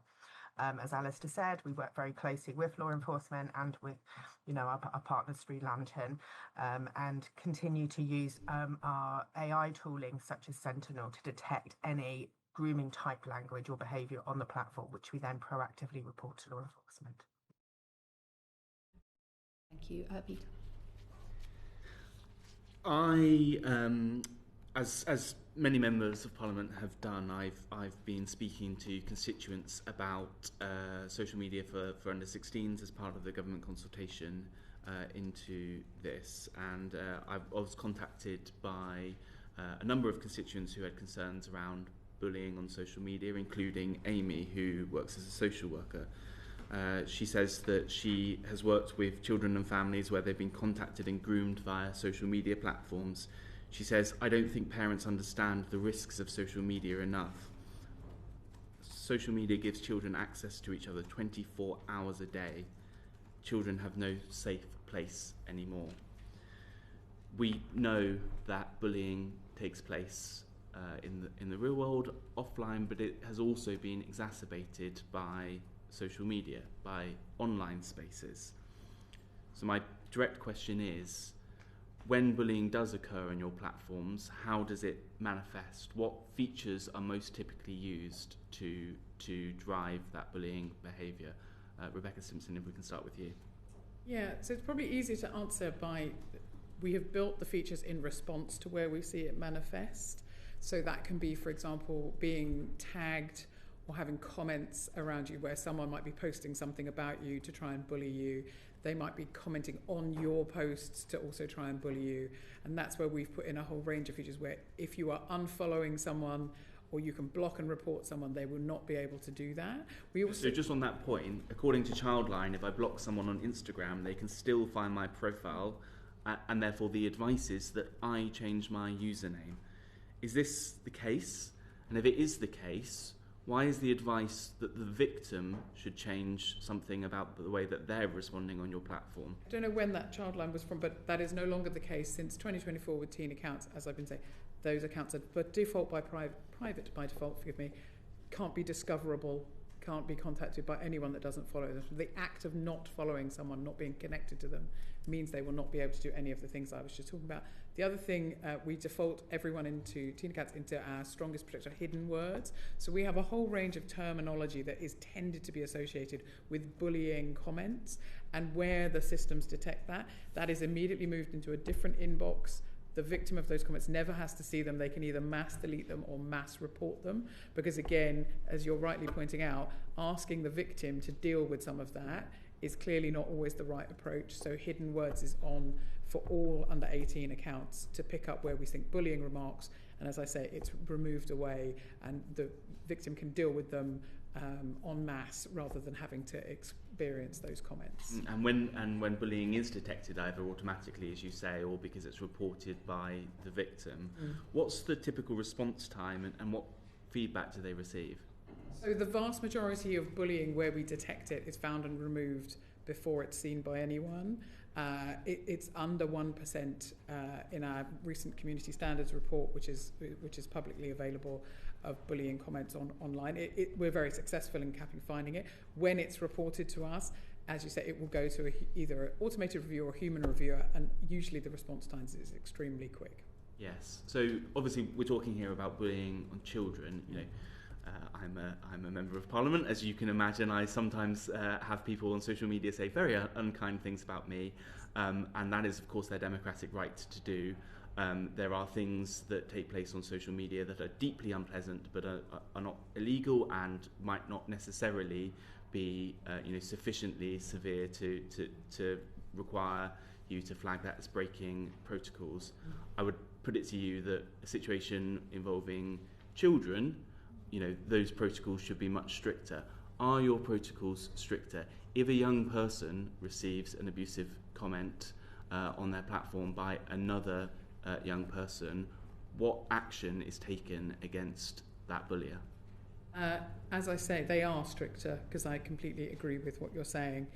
And as you said, these measures go beyond the law, because we're not talking about necessarily illegal harm, as you've also recognised. So the default settings are all stricter, and that is just the answer I've given you. Where we find someone who is bullying, the actions will vary depending. It can be up to and including removing that person's account. It can be about removing posts. We do sometimes, when we're dealing with younger people, try and give them the opportunity to learn, so you might not automatically go to removal of their account, but we can do things whereas if we detect you're about to say something that we believe could be bullying, we give you a nudge to make you think about it, to try and encourage better behaviour. But there's a range of sanctions we would take against either the content or the individual posting it, depending on what's happening. When these incidents happen, how do you inform the parents of both sides?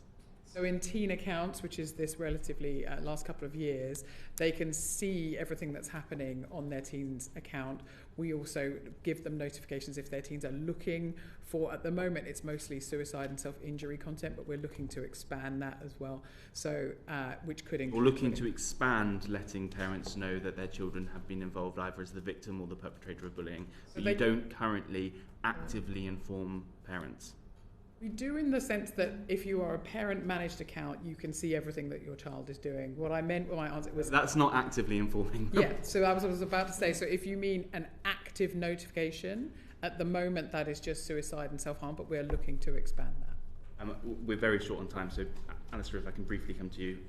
So very quickly then, a lot of similarities. If you're under 16, you're private by default. Your content won't appear in other people's For You feeds.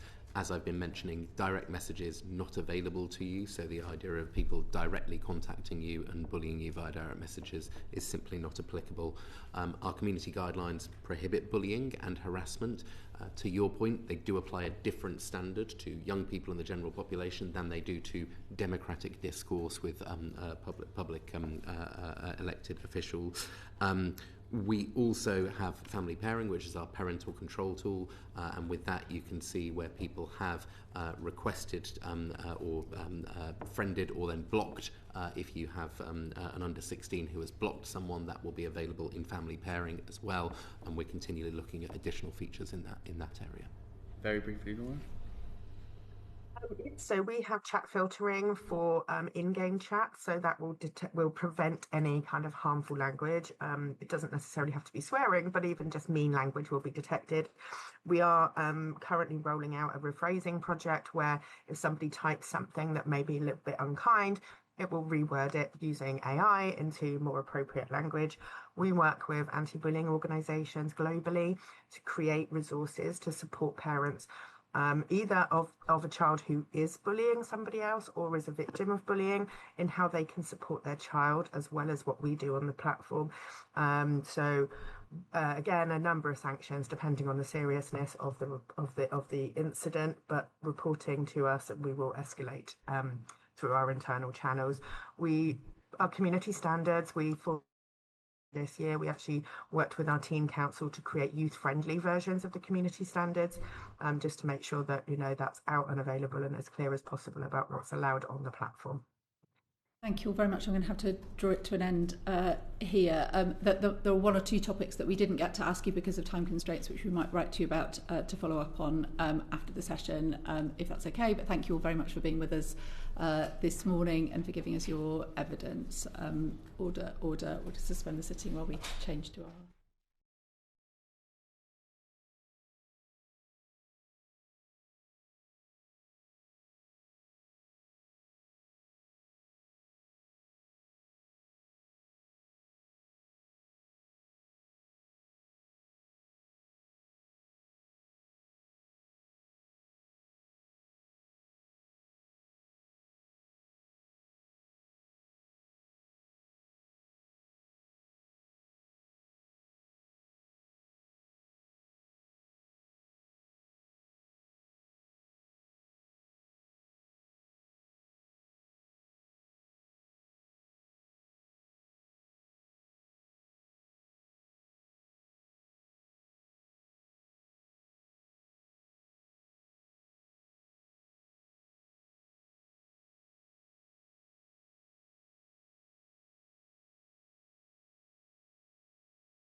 Welcome back to the second half of our session on screen time and social media. In the second session, we're hearing from academics who've undertaken research in this field. Can I ask our three witnesses to introduce yourselves to us briefly, please, starting with Professor Pete Etchells.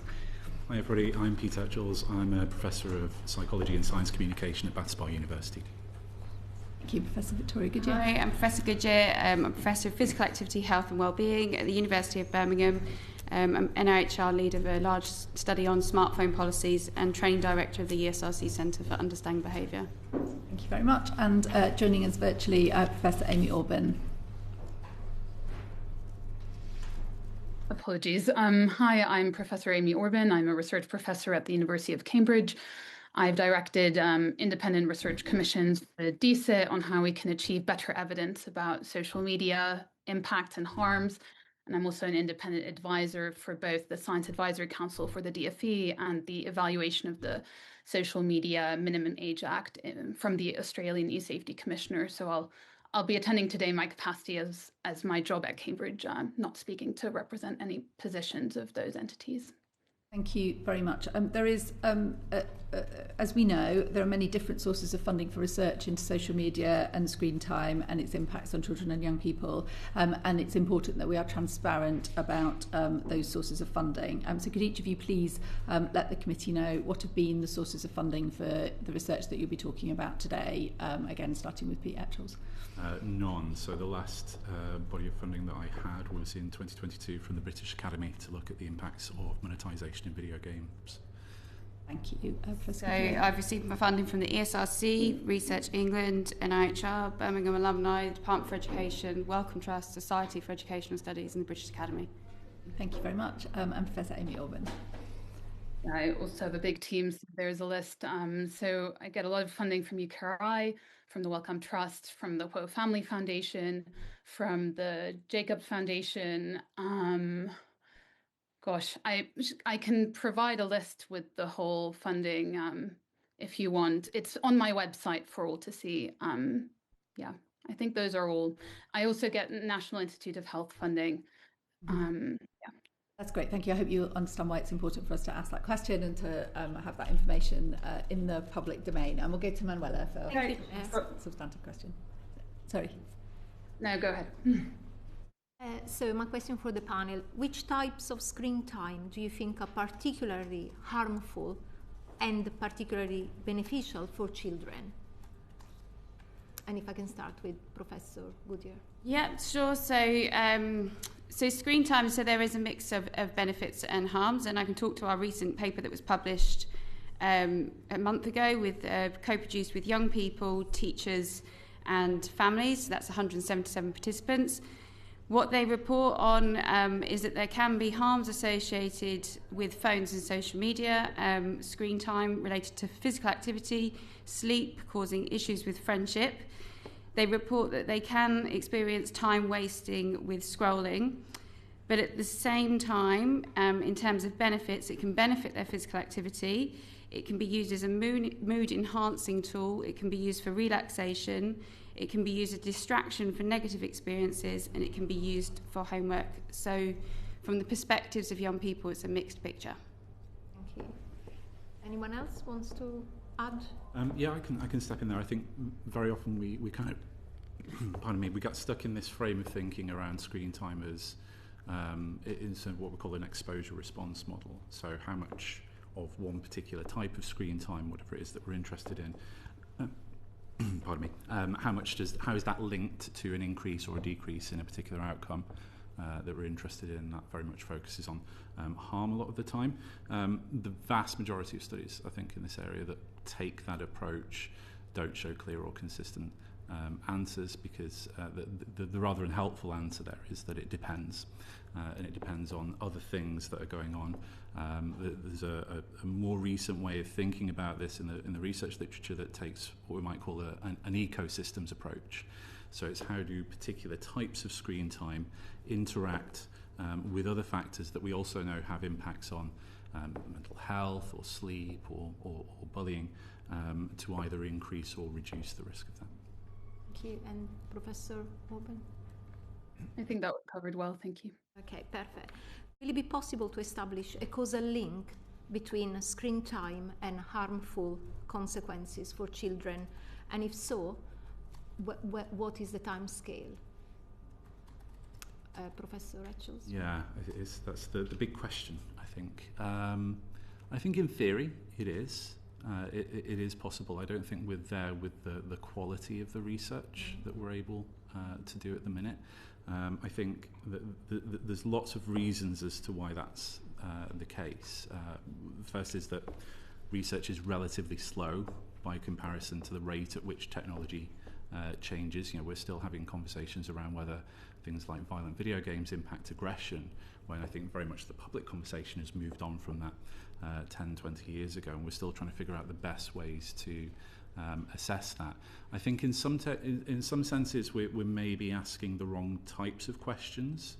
So I think when we ask a question along the lines of, does X cause Y? So does a particular type of screen time cause a mental health issue, for example? The answer, again, will always be, well, yes and no to that. And I think where the research is starting to move towards now is thinking about a different formulation of that question, which is, because it's always yes and no, it depends on the specifics of an individual. Why is it the case that some children and young people thrive online, and in other cases, why do they really struggle? And I think that might be a more useful question to tackle to try and understand where the specific problems are. Anyone else on the panel wants to add to that? Yeah, I can go. So we can also think a bit about different scales of evidence. So I think we have really quite strong evidence that social media is harming individual children, right? We see that with the legal case in the US that, I know the lawyers who've been working on that for many, many years. We've seen that in the UK with coroner's reports stating the involvement of social media types of content in children's deaths, so very severe harms. So I think that stands in and of itself, right? And often when policymakers ask about that, then that's probably the response, because often that is what we use to understand whether we need to intervene on a malfunctioning product. On the level of when you average the whole amount of use across the whole population, the whole population of children and young people, then I would agree with Pete Etchells on that there becomes more difficult at times. I think there are also a lot of different harms that can occur. We could talk about sleep, productivity, attention, mental health, well-being, physical activity, and they all have different levels of evidence. But they all are shared that we often don't even have the data needed to understand those impacts because companies aren't sharing that with us appropriately. That's perfect. So academics often focus on the mixed evidence about the impact of screen time and the lack of causal link for harms.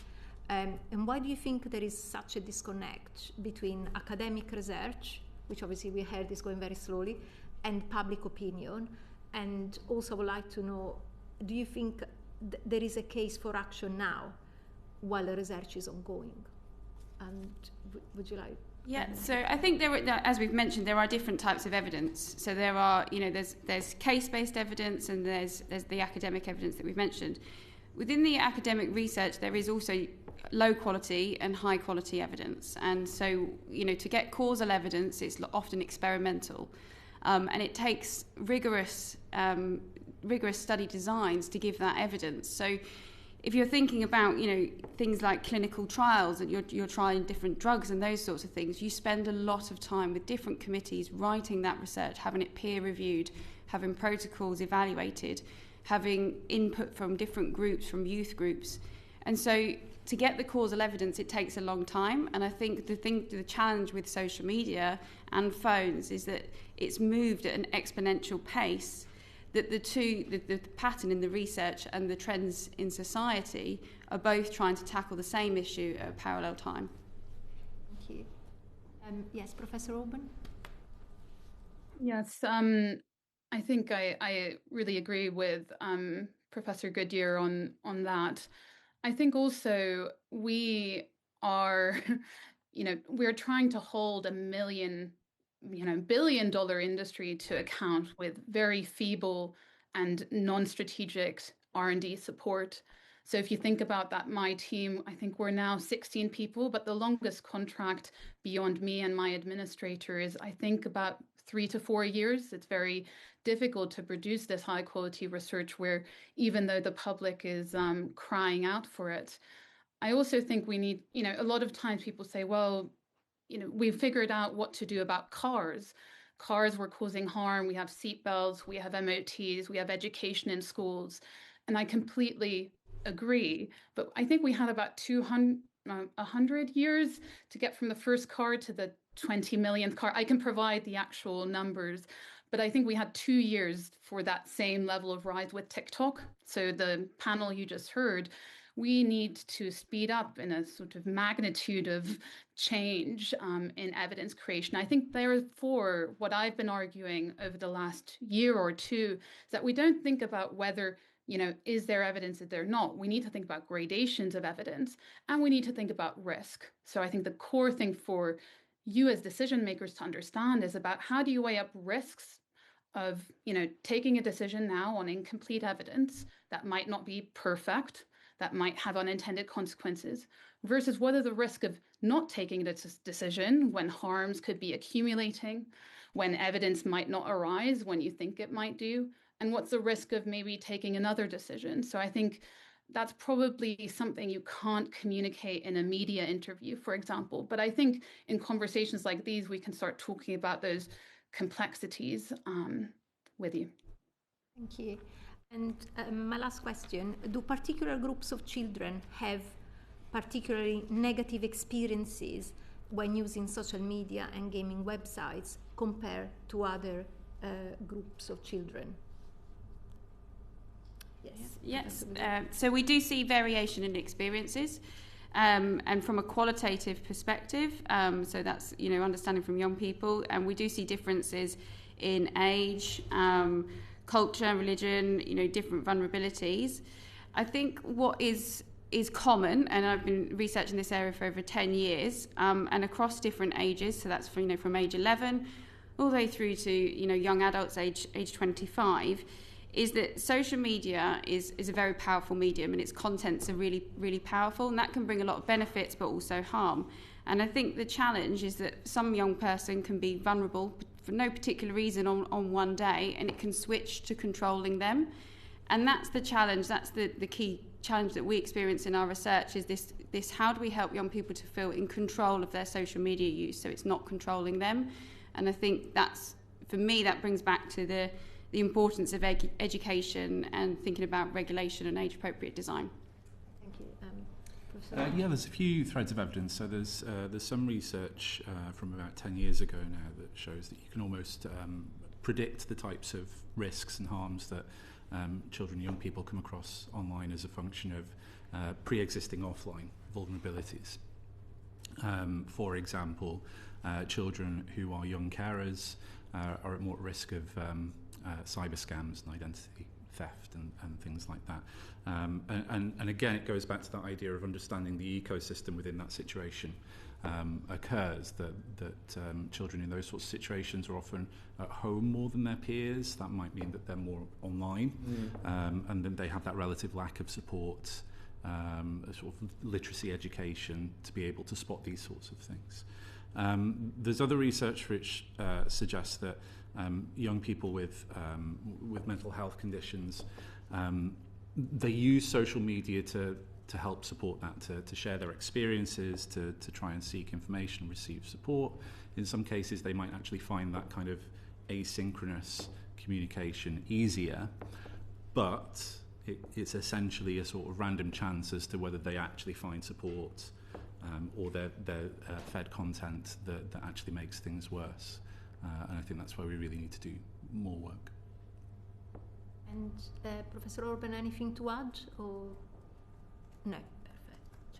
Great, thank you very much. We'll go to Chris next. Thank you, Professor Etchells, for mentioning young carers. That was something I'm very passionate about. And when I've spoken, a bit like Peter spoke to schools in my constituency about a social media ban, I've actually had a mixed response, which is really interesting. So I just wanted to know what your views are on a potential social media ban for under 16s. And just to add to that, we heard from the lady from Roblox, who seemed to be very keen to sort of distance herself from being a social media platform, but I think there's certainly some of the same challenges. I know yourself has done a lot of work on the addictiveness of computer games. So I just wondered, if we were to go down the road of a ban of social media for under 16s, would you want it to be the same limited scope as what was done in Australia, or would you consider extending that particular that ban? And I'll start with Professor Etchells and go across. So I think it's important to understand that there's lots of options on the table here. So even when we just talk about a ban, and perhaps a better term there is a restriction to open an account, there are multiple ways in which you can implement that.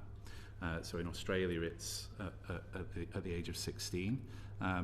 That age is essentially arbitrary in terms of understanding particular effects. But what works or doesn't work in Australia, and I think it's important to say we don't know at the minute, we're still waiting for the evidence to come in to understand what's working there, will be different to the UK. So one of the key differences in Australia, they don't have GCSEs at 16, we do. So if we're talking about implementing an under 16 ban in the UK, what we're actually saying is that we're introducing this thing that we're very concerned about in terms of its distractive element, its potential impact on mental health at one of the critical times in a teenager's life when it comes to education. So one age that might work in one area might not necessarily be the right age for another area.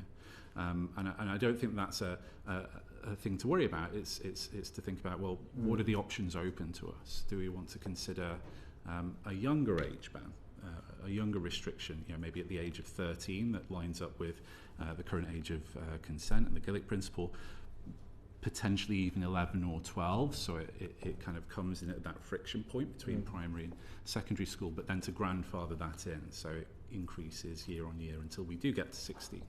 I think that there are potential advantages of that sort of approach in terms of it avoids a cliff edge that a lot of people are concerned about at age 16.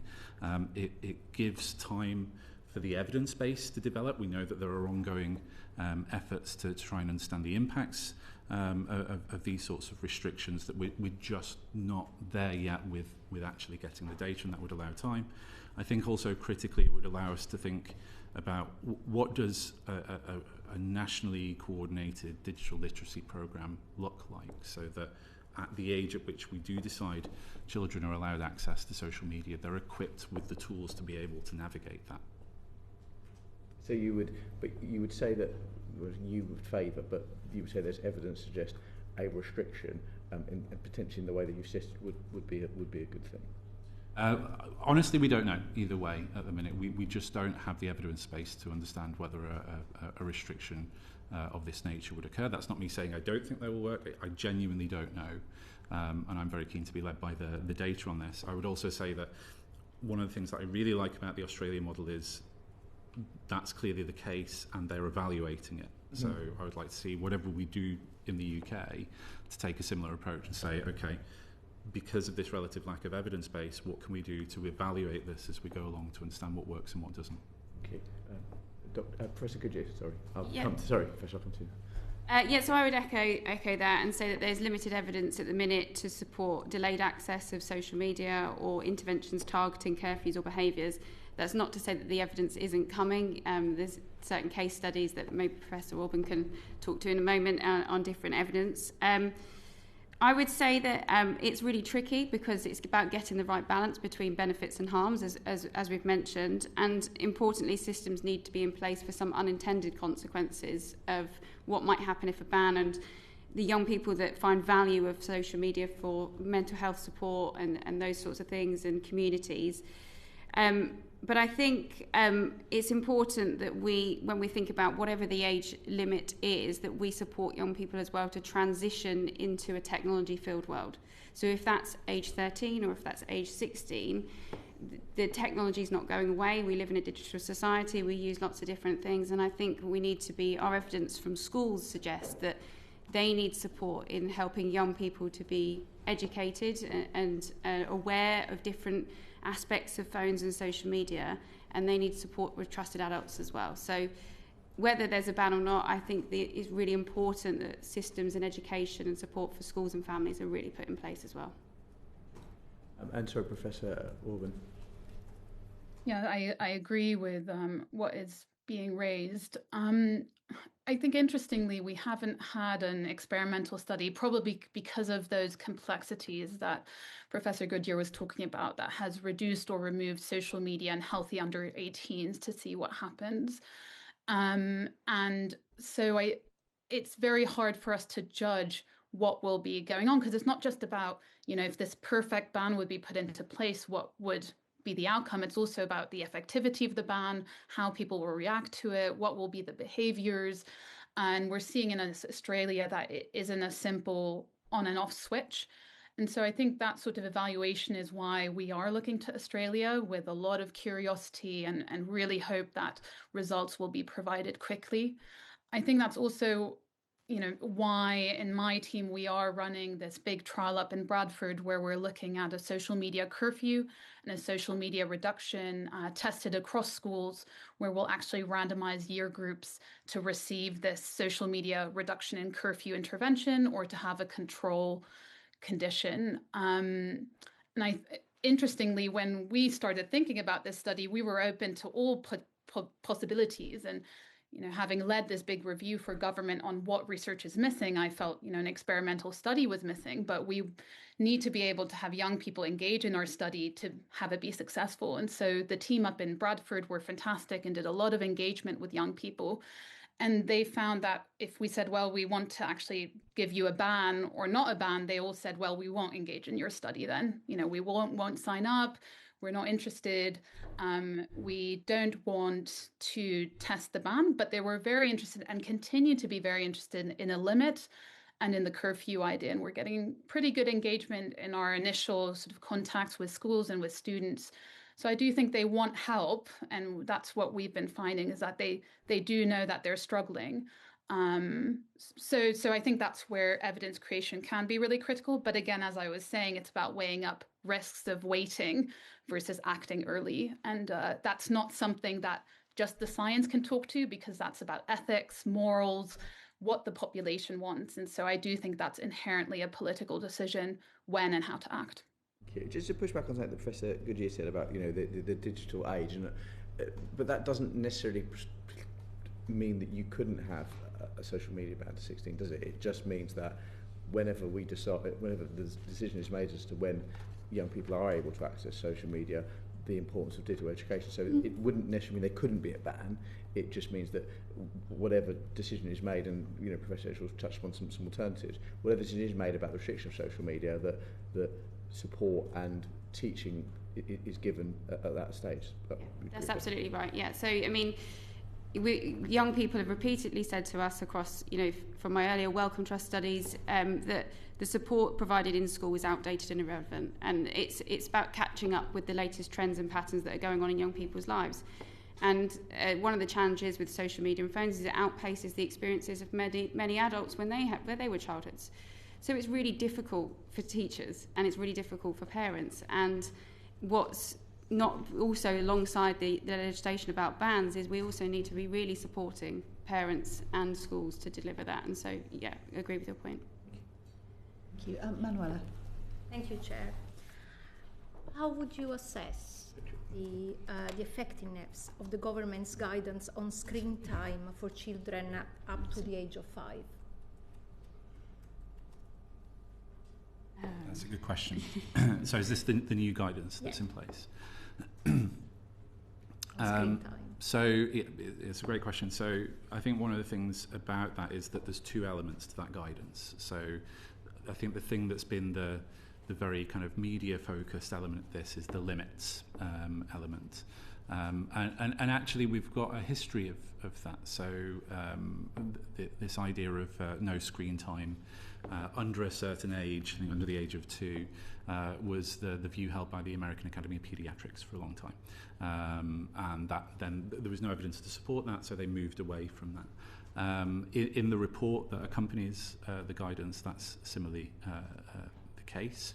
So we still don't have a good evidence base to understand whether that will have a meaningful impact on parents' lives. Where I think there's more of a useful element of that guidance is in trying to support parents in understanding the importance of things like face-to-face interactions, prioritising offline moments during the day, but actually giving practical guidance on that. So to answer your question, I think to try and evaluate that, we need to be talking more to parents and caregivers about how they use screens, how they view them in the home.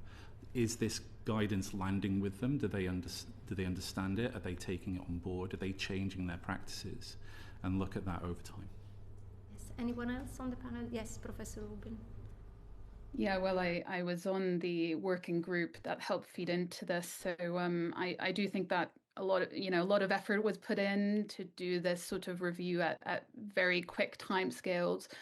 I think even in that younger age group, there's under 2s, there's not to be there's a recommendation to only use screens if engaging with a caregiver in that activity. So, for example, it's not banning FaceTiming your grandparents when somebody is with you, or looking at photos together. I think what Professor Etchells noted is really critical, though, that the question about effectivity isn't just about how evidence-based the guidelines are and how the different risks and the precautionary approaches have been weighed up, but also how they work in practice. So I was, on the scene when the CMOs did their last guidance report that was out in 2019, and it still surprises me how little some of the recommendations have trickled down into popular culture and into the system.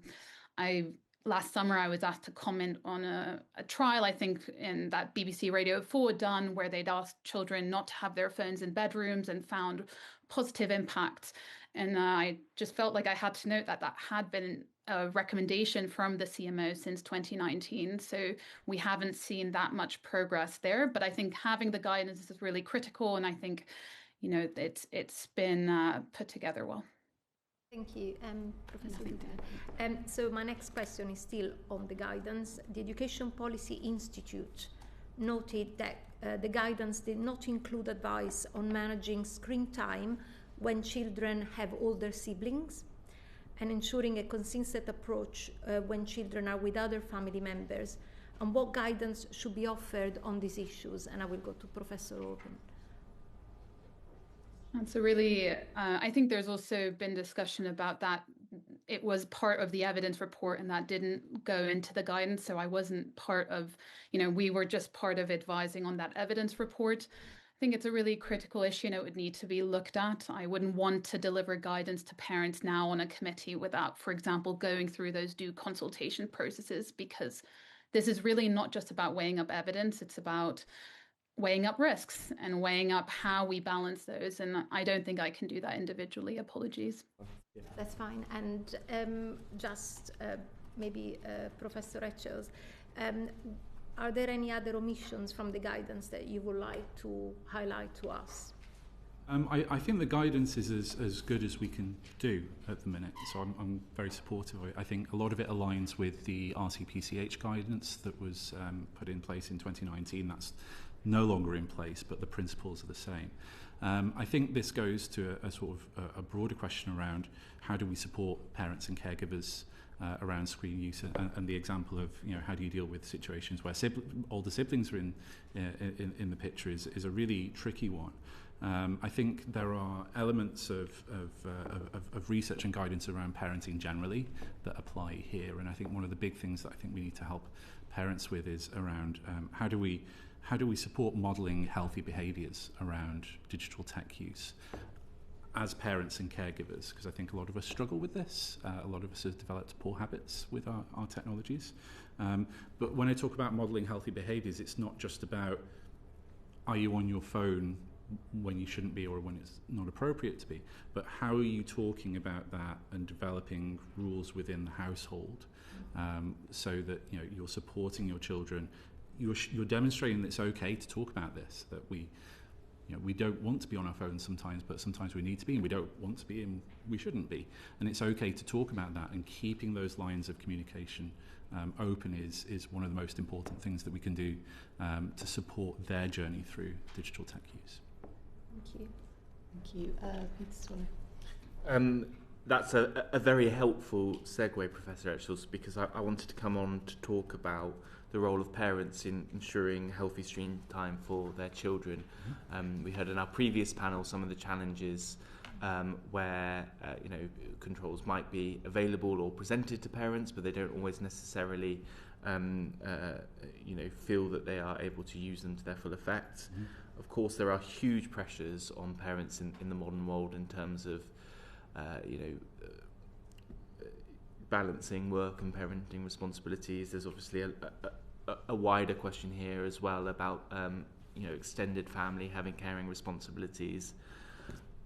How reasonable is it to expect parents to be across all of this, and how can we support them to be more across this? Professor Goodyear, perhaps we'll start with you. Yeah, so from our research, we see that phones and social media do impact on broader lifestyle behaviours. And so I think some guidance, and similar to the guidance Professor Orban mentioned from the CMOs, is about those lifestyle behaviours. It's about sleep and physical activity. So we know there can be displacement of those activities if phones are used late into the evenings as well. I think in that context, we need to help parents understand how to help young people develop healthy relationships with their phones. So alongside the phone guidance, what's sleep hygiene, safeguarding, how do we mitigate against conflicts and bullying, but how do we open up conversations with young people about those issues? Some of the young people say to us, if they spoke to their parents about some content, it could be particularly damaging because they might say, we'll just take your phone away or social media away. And so helping to have those open conversations is really important. Yeah, I've spoken to young people about this, and the question I always ask is, put your hands up if you've seen something distressing online. They all put their hands up. I say, put your hands up if you spoke to a trusted adult about it, and none of them do. It's quite shocking. Professor Orban, anything to add there? No, I think it's a really difficult space, and I think it's one which isn't appropriate. I think we shouldn't just be putting the pressure on children to deal with it or to parents for dealing with it. These are things that safety needs to be baked in by design into these platforms, so that there are more safeguards in place. And I think across the research community, we have been quite strong that there are features that are inappropriate for quite a long time. So I think what we also need to consider is that there are very different families with very different needs, very different pressures. And often it is only that, you need a certain amount of time to even familiarize yourself with all these new features coming out every couple of days or weeks and all the different apps that your child uses.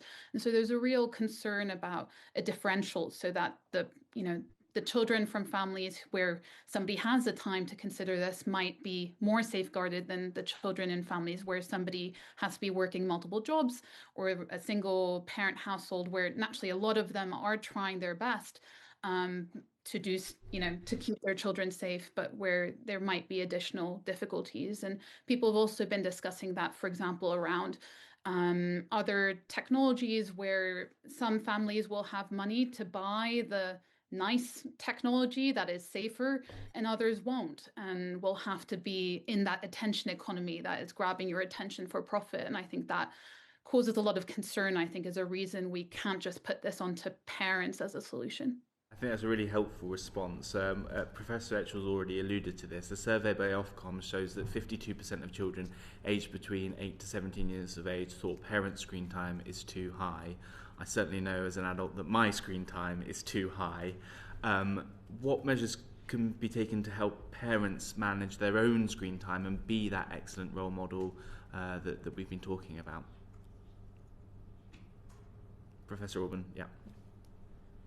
I think the CMO guidance there, for example, talks about screen-free meal times being really important, and that I think would be one of those first steps. Meals are really critical times to be with your child.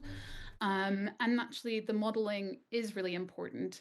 But we do see that platforms have become, the designs have become better over time. And maybe some parents will just struggle to disengage because there are now quite powerful platforms. When you say better, do you mean better as in less harmful better or more addictive? No, at harnessing people's attentions. Yeah, I thought so. Just checking. Yeah, sorry. Thank you for clarifying. What we've seen over time is that in young people, but also in young adults, an increasing concern about a lack of agency over your own use. So you're not alone and we're not alone, and sometimes feeling like we are exposed to a product where it's very hard to disengage.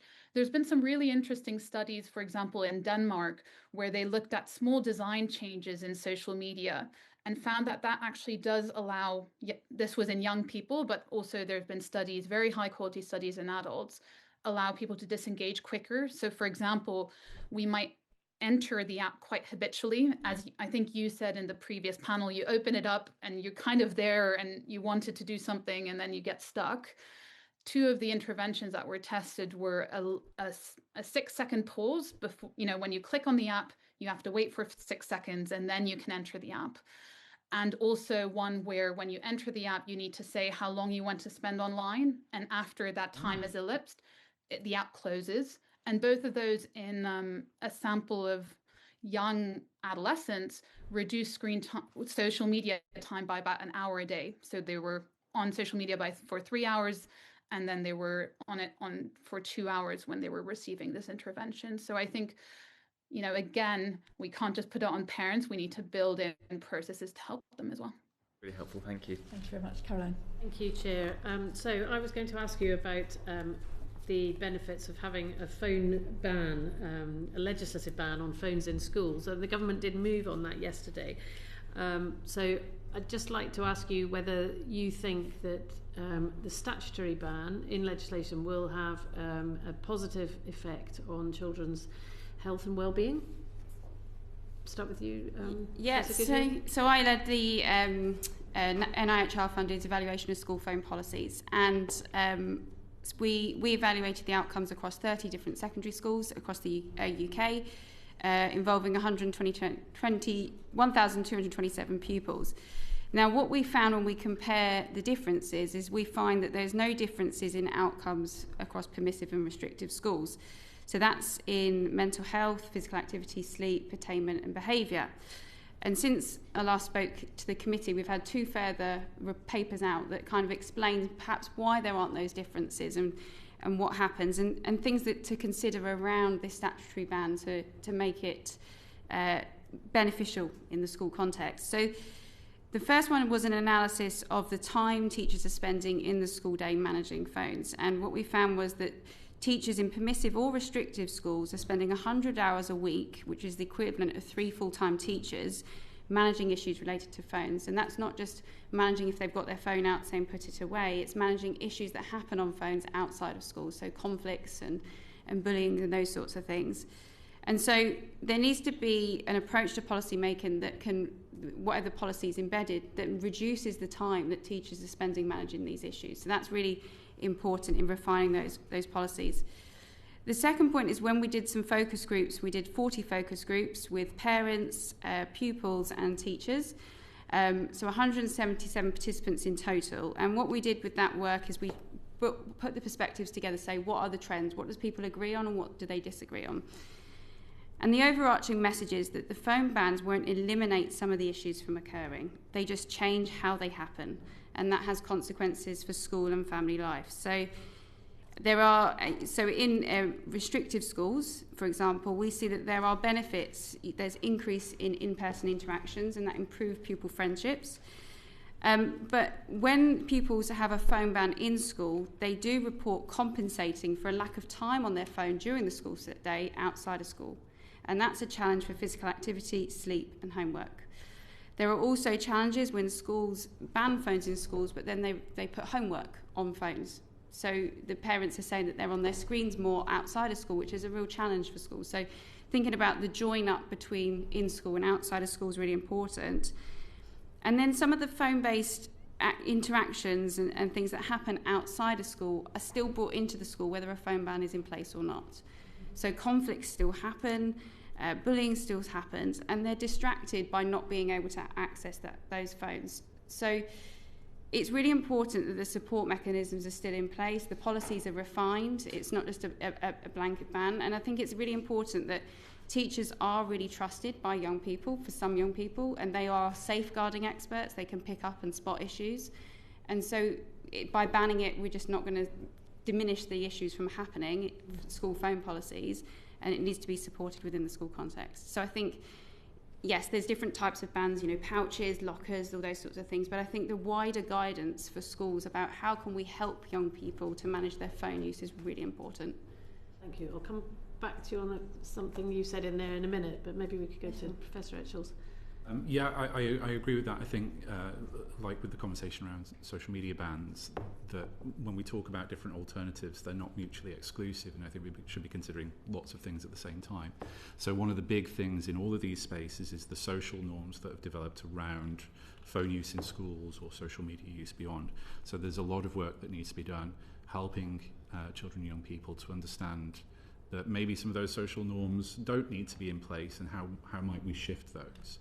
And that will hopefully help with the situation that Professor Goodyear was saying about, where actually a lot of what's going on, certainly anecdotally I've heard in primary schools, as you go towards years 5 and 6, that dramas that happen on WhatsApp after school are brought to school leaders by parents who want them to do something about it, and that's beyond the remit of a school.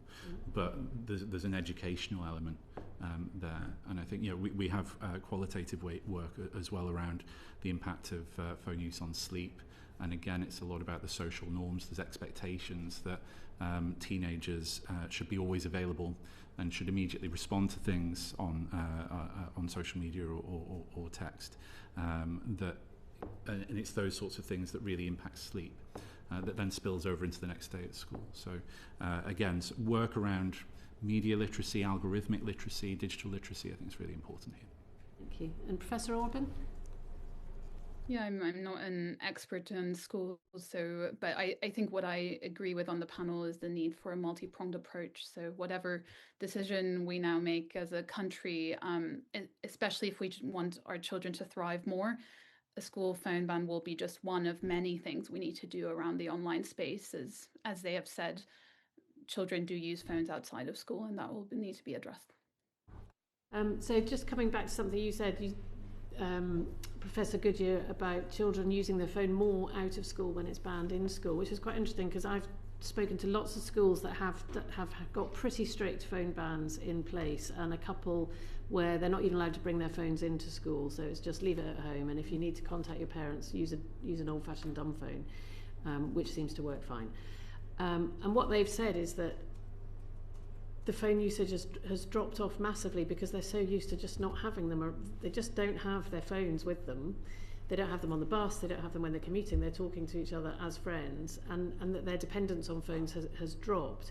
But also that the evidence seems to be showing that where there are lots of secondary schools with a ban, the children are not getting a phone at 10 or 11 in preparation for going up to secondary school, which I hope you would agree would be a good thing, because A, you're not having the WhatsApp dramas in year 6, which I've also heard from primary school head teachers, and they could really do without that. But also, you're then gaining a couple of extra really crucial years at 11, 12, 13, where parents are saying, well, actually, maybe you don't need a smartphone. And in your view, would you think that's a likely outcome and a positive thing? Yeah, I think so. Definitely a positive thing, and I think it goes back to that idea of what you're changing there is the social norms and the expectations around them, and I think that's a really healthy, positive thing have the to do. peer pressure not to have a phone rather than the peer pressure to have a phone. I think where we need to be careful in how we change those social norms is, do we introduce unintended negative consequences along the way? So one of the potential issues around, for lack of a better term, blanket phone bans in schools is how are we going to deal with exemptions? So there'll be exemptions needed for young carers potentially, or for children who need to use phones very reasonably to monitor medical needs. That at face value, it's easy to put in an exemption to support those children, but what sort of social situation does it create for them in the school, and expectations around who can use that phone and things like that. So it's not simple and straightforward, nothing ever is, but I think we do need to look at, over the long term, how are we changing those perceptions about things, and are they going in the direction that we want them to. Okay, thank you. Is there anything you'd like to add, or shall we? Just to say that schools are complicated. There's not just one. Not every school's the same. So some parents talk about the importance of providing their children with a phone if they're living in if they've got to travel to and from school for particular long distances. And I think it's the wider picture of what is about the school phone policy. So is it about the consequences that happen if you break the rules? Is it the consistency across teachers that enforce it?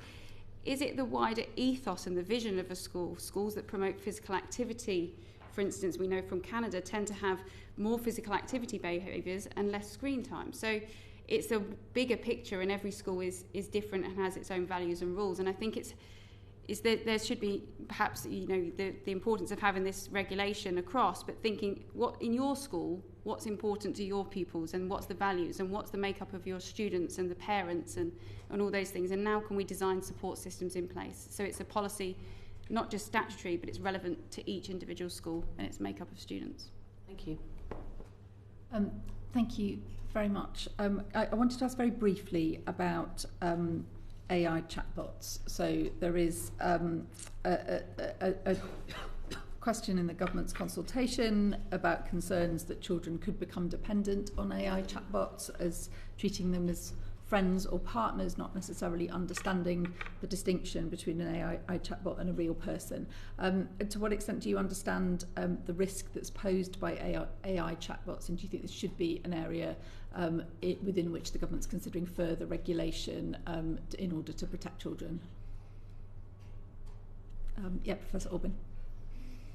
I think this is exactly when one of those questions around risks and weighing up different risks and how quickly technology moves and how difficult it is to even understand what's going on the ground. We've just done a survey with students in Bradford where we've seen a much higher AI use for education, and we can't disentangle if that's in the school or for homework, as well as for some, a small proportion of young people using it for support, using it to talk through difficult social situations. And I'm always surprised by how slowly we move as a research field, but that's because we have to go through these long-term funding cycles, and because I think a lot of this R&D funding is very retrospective. I'm reviewing a lot of grants on social media, while I think we should be doing a lot more work on AI. So I think I welcome it being in the consultation. We need to understand, is this one of those areas where we take a precautionary approach? Naturally, we will probably hear that some young people use it for some sort of gain, but we will also hear a lot of increasingly accumulating horror stories of individuals. And I think that's where evidence will play one role, but I think it needs to be a societal conversation. I think the other critical point is that we're dealing with an industry that is very closed off and that doesn't share findings and data in an open way.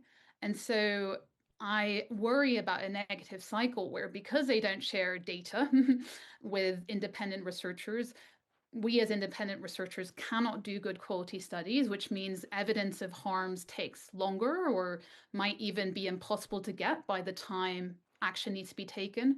And that maybe lets companies off the hook. And so we need to really think about this. So I welcome it being in the consultation. I think it needs to be considered, and we need a considered policy response. Thank you. Anyone else want to?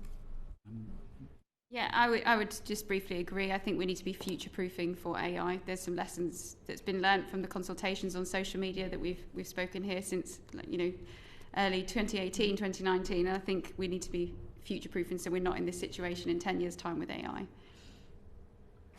And then just sorry. No, please go ahead. I was just going to ask finally. So there are a couple of quite unusual features of this debate that we're having nationally. I think one of them is we're all representatives. We're elected by our constituents. We listen very carefully to our constituents. I think MPs across the country hear from their constituents overwhelmingly that social media and screen time are causing harm to young people. That's what we hear, and that pressure for action feels very urgent. And I think it would be hard to find a Member of Parliament in the House of Commons who was not experiencing that pressure to act, and also often seeing those impacts and those concerns in their own lives and with their own children and so on as well. That sits in very sharp contrast to the view from academic researchers, which has been consistently for a long period of time: we can't tell, we can't prove a causal link, the evidence isn't definitive, and we can't give you an answer. Governments have placed a great deal of emphasis on the view from academics, and that position that it is hard to find the definitive evidence and hard to find causal links has been used by successive governments as a reason to delay taking action. So I just want to ask how that sits with you. Do you feel that weight of responsibility? Do you think that you're perhaps not asking always the right questions in your research? And are there features of the way that your research is commissioned and funded, and the way that your research is regarded by governments, where changes could help us as a society to get to better solutions faster, because that's what our constituents are asking us to do.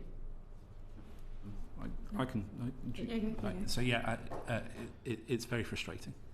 Very frustrating. It's been like this for a long time. I wrote an open letter 10 years ago saying we need more funding in this area before we develop robust government policy and guidelines for parents.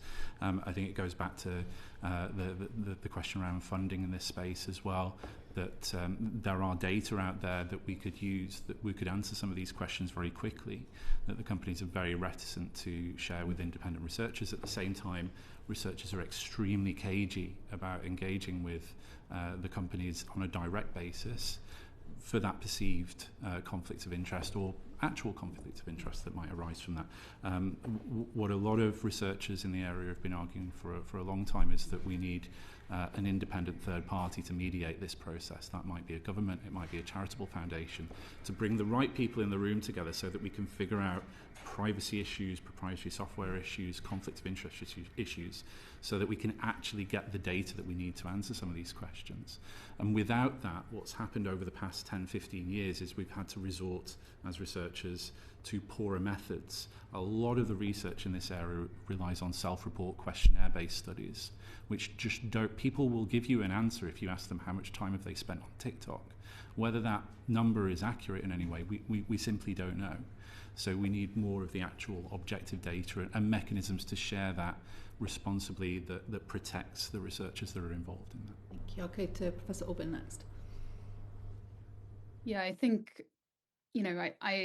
we work extremely hard with what we've got, and I think I represent a community that understands the weight of the importance of this on us. And I think I share with others that this is things we think about when going to sleep. This is things we think about when we're waking up. And it often feels like we're living in a dual reality of the evidence that it's my role to represent and to accurately give evidence about what the evidence base is. That is, my job. But then also in communicating that with, as I said, risks and how we can weigh up things so that a lack of evidence isn't equated to evidence of absence, And so it's an utmost seriousness that this work is undertaken. We've been calling for better access to social media data for years, as Professor Etchells has said. We've called for this for the Online Safety Act when it was still being considered. We were promised it for many, many months, and then it was cut. And then it was replaced with that Ofcom would produce a report about how we can deliver data access for researchers. That report was delivered in July last year. We've heard nothing official from DSIT on how it's responding to this. So there's this sort of where the raw materials aren't there, then we cannot produce what is required in the timescales that are required. And also, I think we sometimes need to think about this evidence creation is maybe in a different system than we are currently, where this evidence creation is being done in universities and independent research teams. More and more, I think, well, what are other consumer products that could be harmful to a whole population that we as a society manage and manage risks of? And I think of food. So the Food Standards Agency and Authority have, solid funding. They test foodstuffs for potential harms, for potential pathogens, and it's done in a really strategic way. And I think we need to maybe move towards a system like that, that is proactive, that thinks about risk when they emerge, that has, a standard facility to do that. And so I do think that, those are the things I wrote about in my report to DSIT, that we submitted in May last year, and we've seen little to no action. On the, just as I have the microphone, on the conflicts of interest, I think it was really important that you raised the question about research funding at the beginning of the consultation, on our evidence submission. And I would actually really welcome if we could all put in place a formal submission about, our funding, and not just our research funding, which I, try to incompletely disclose. I hope by I just remembered I had UK government funding and funding from the Nathu Family Trust. But I think we need to not just disclose about funding, but also about things like what committees we're on, what sort of travel that we do. And there are gold standard disclosures that, I have on my website. So I was just ruminating about this during this committee session, that such disclosures are really important. So I will submit mine to you after this committee, and I hope that will be the complete version of that for you, because I didn't have that whole list with me to talk you through at the beginning. That's appreciated. Just briefly, because we are quite over time, Professor Goodger, if you have anything I would to just add. say, in terms of the evidence, I think our responsibility is to provide good, high-quality evidence, and that does take time. So that takes time from safeguarding, ethical review, protocol development, evaluation.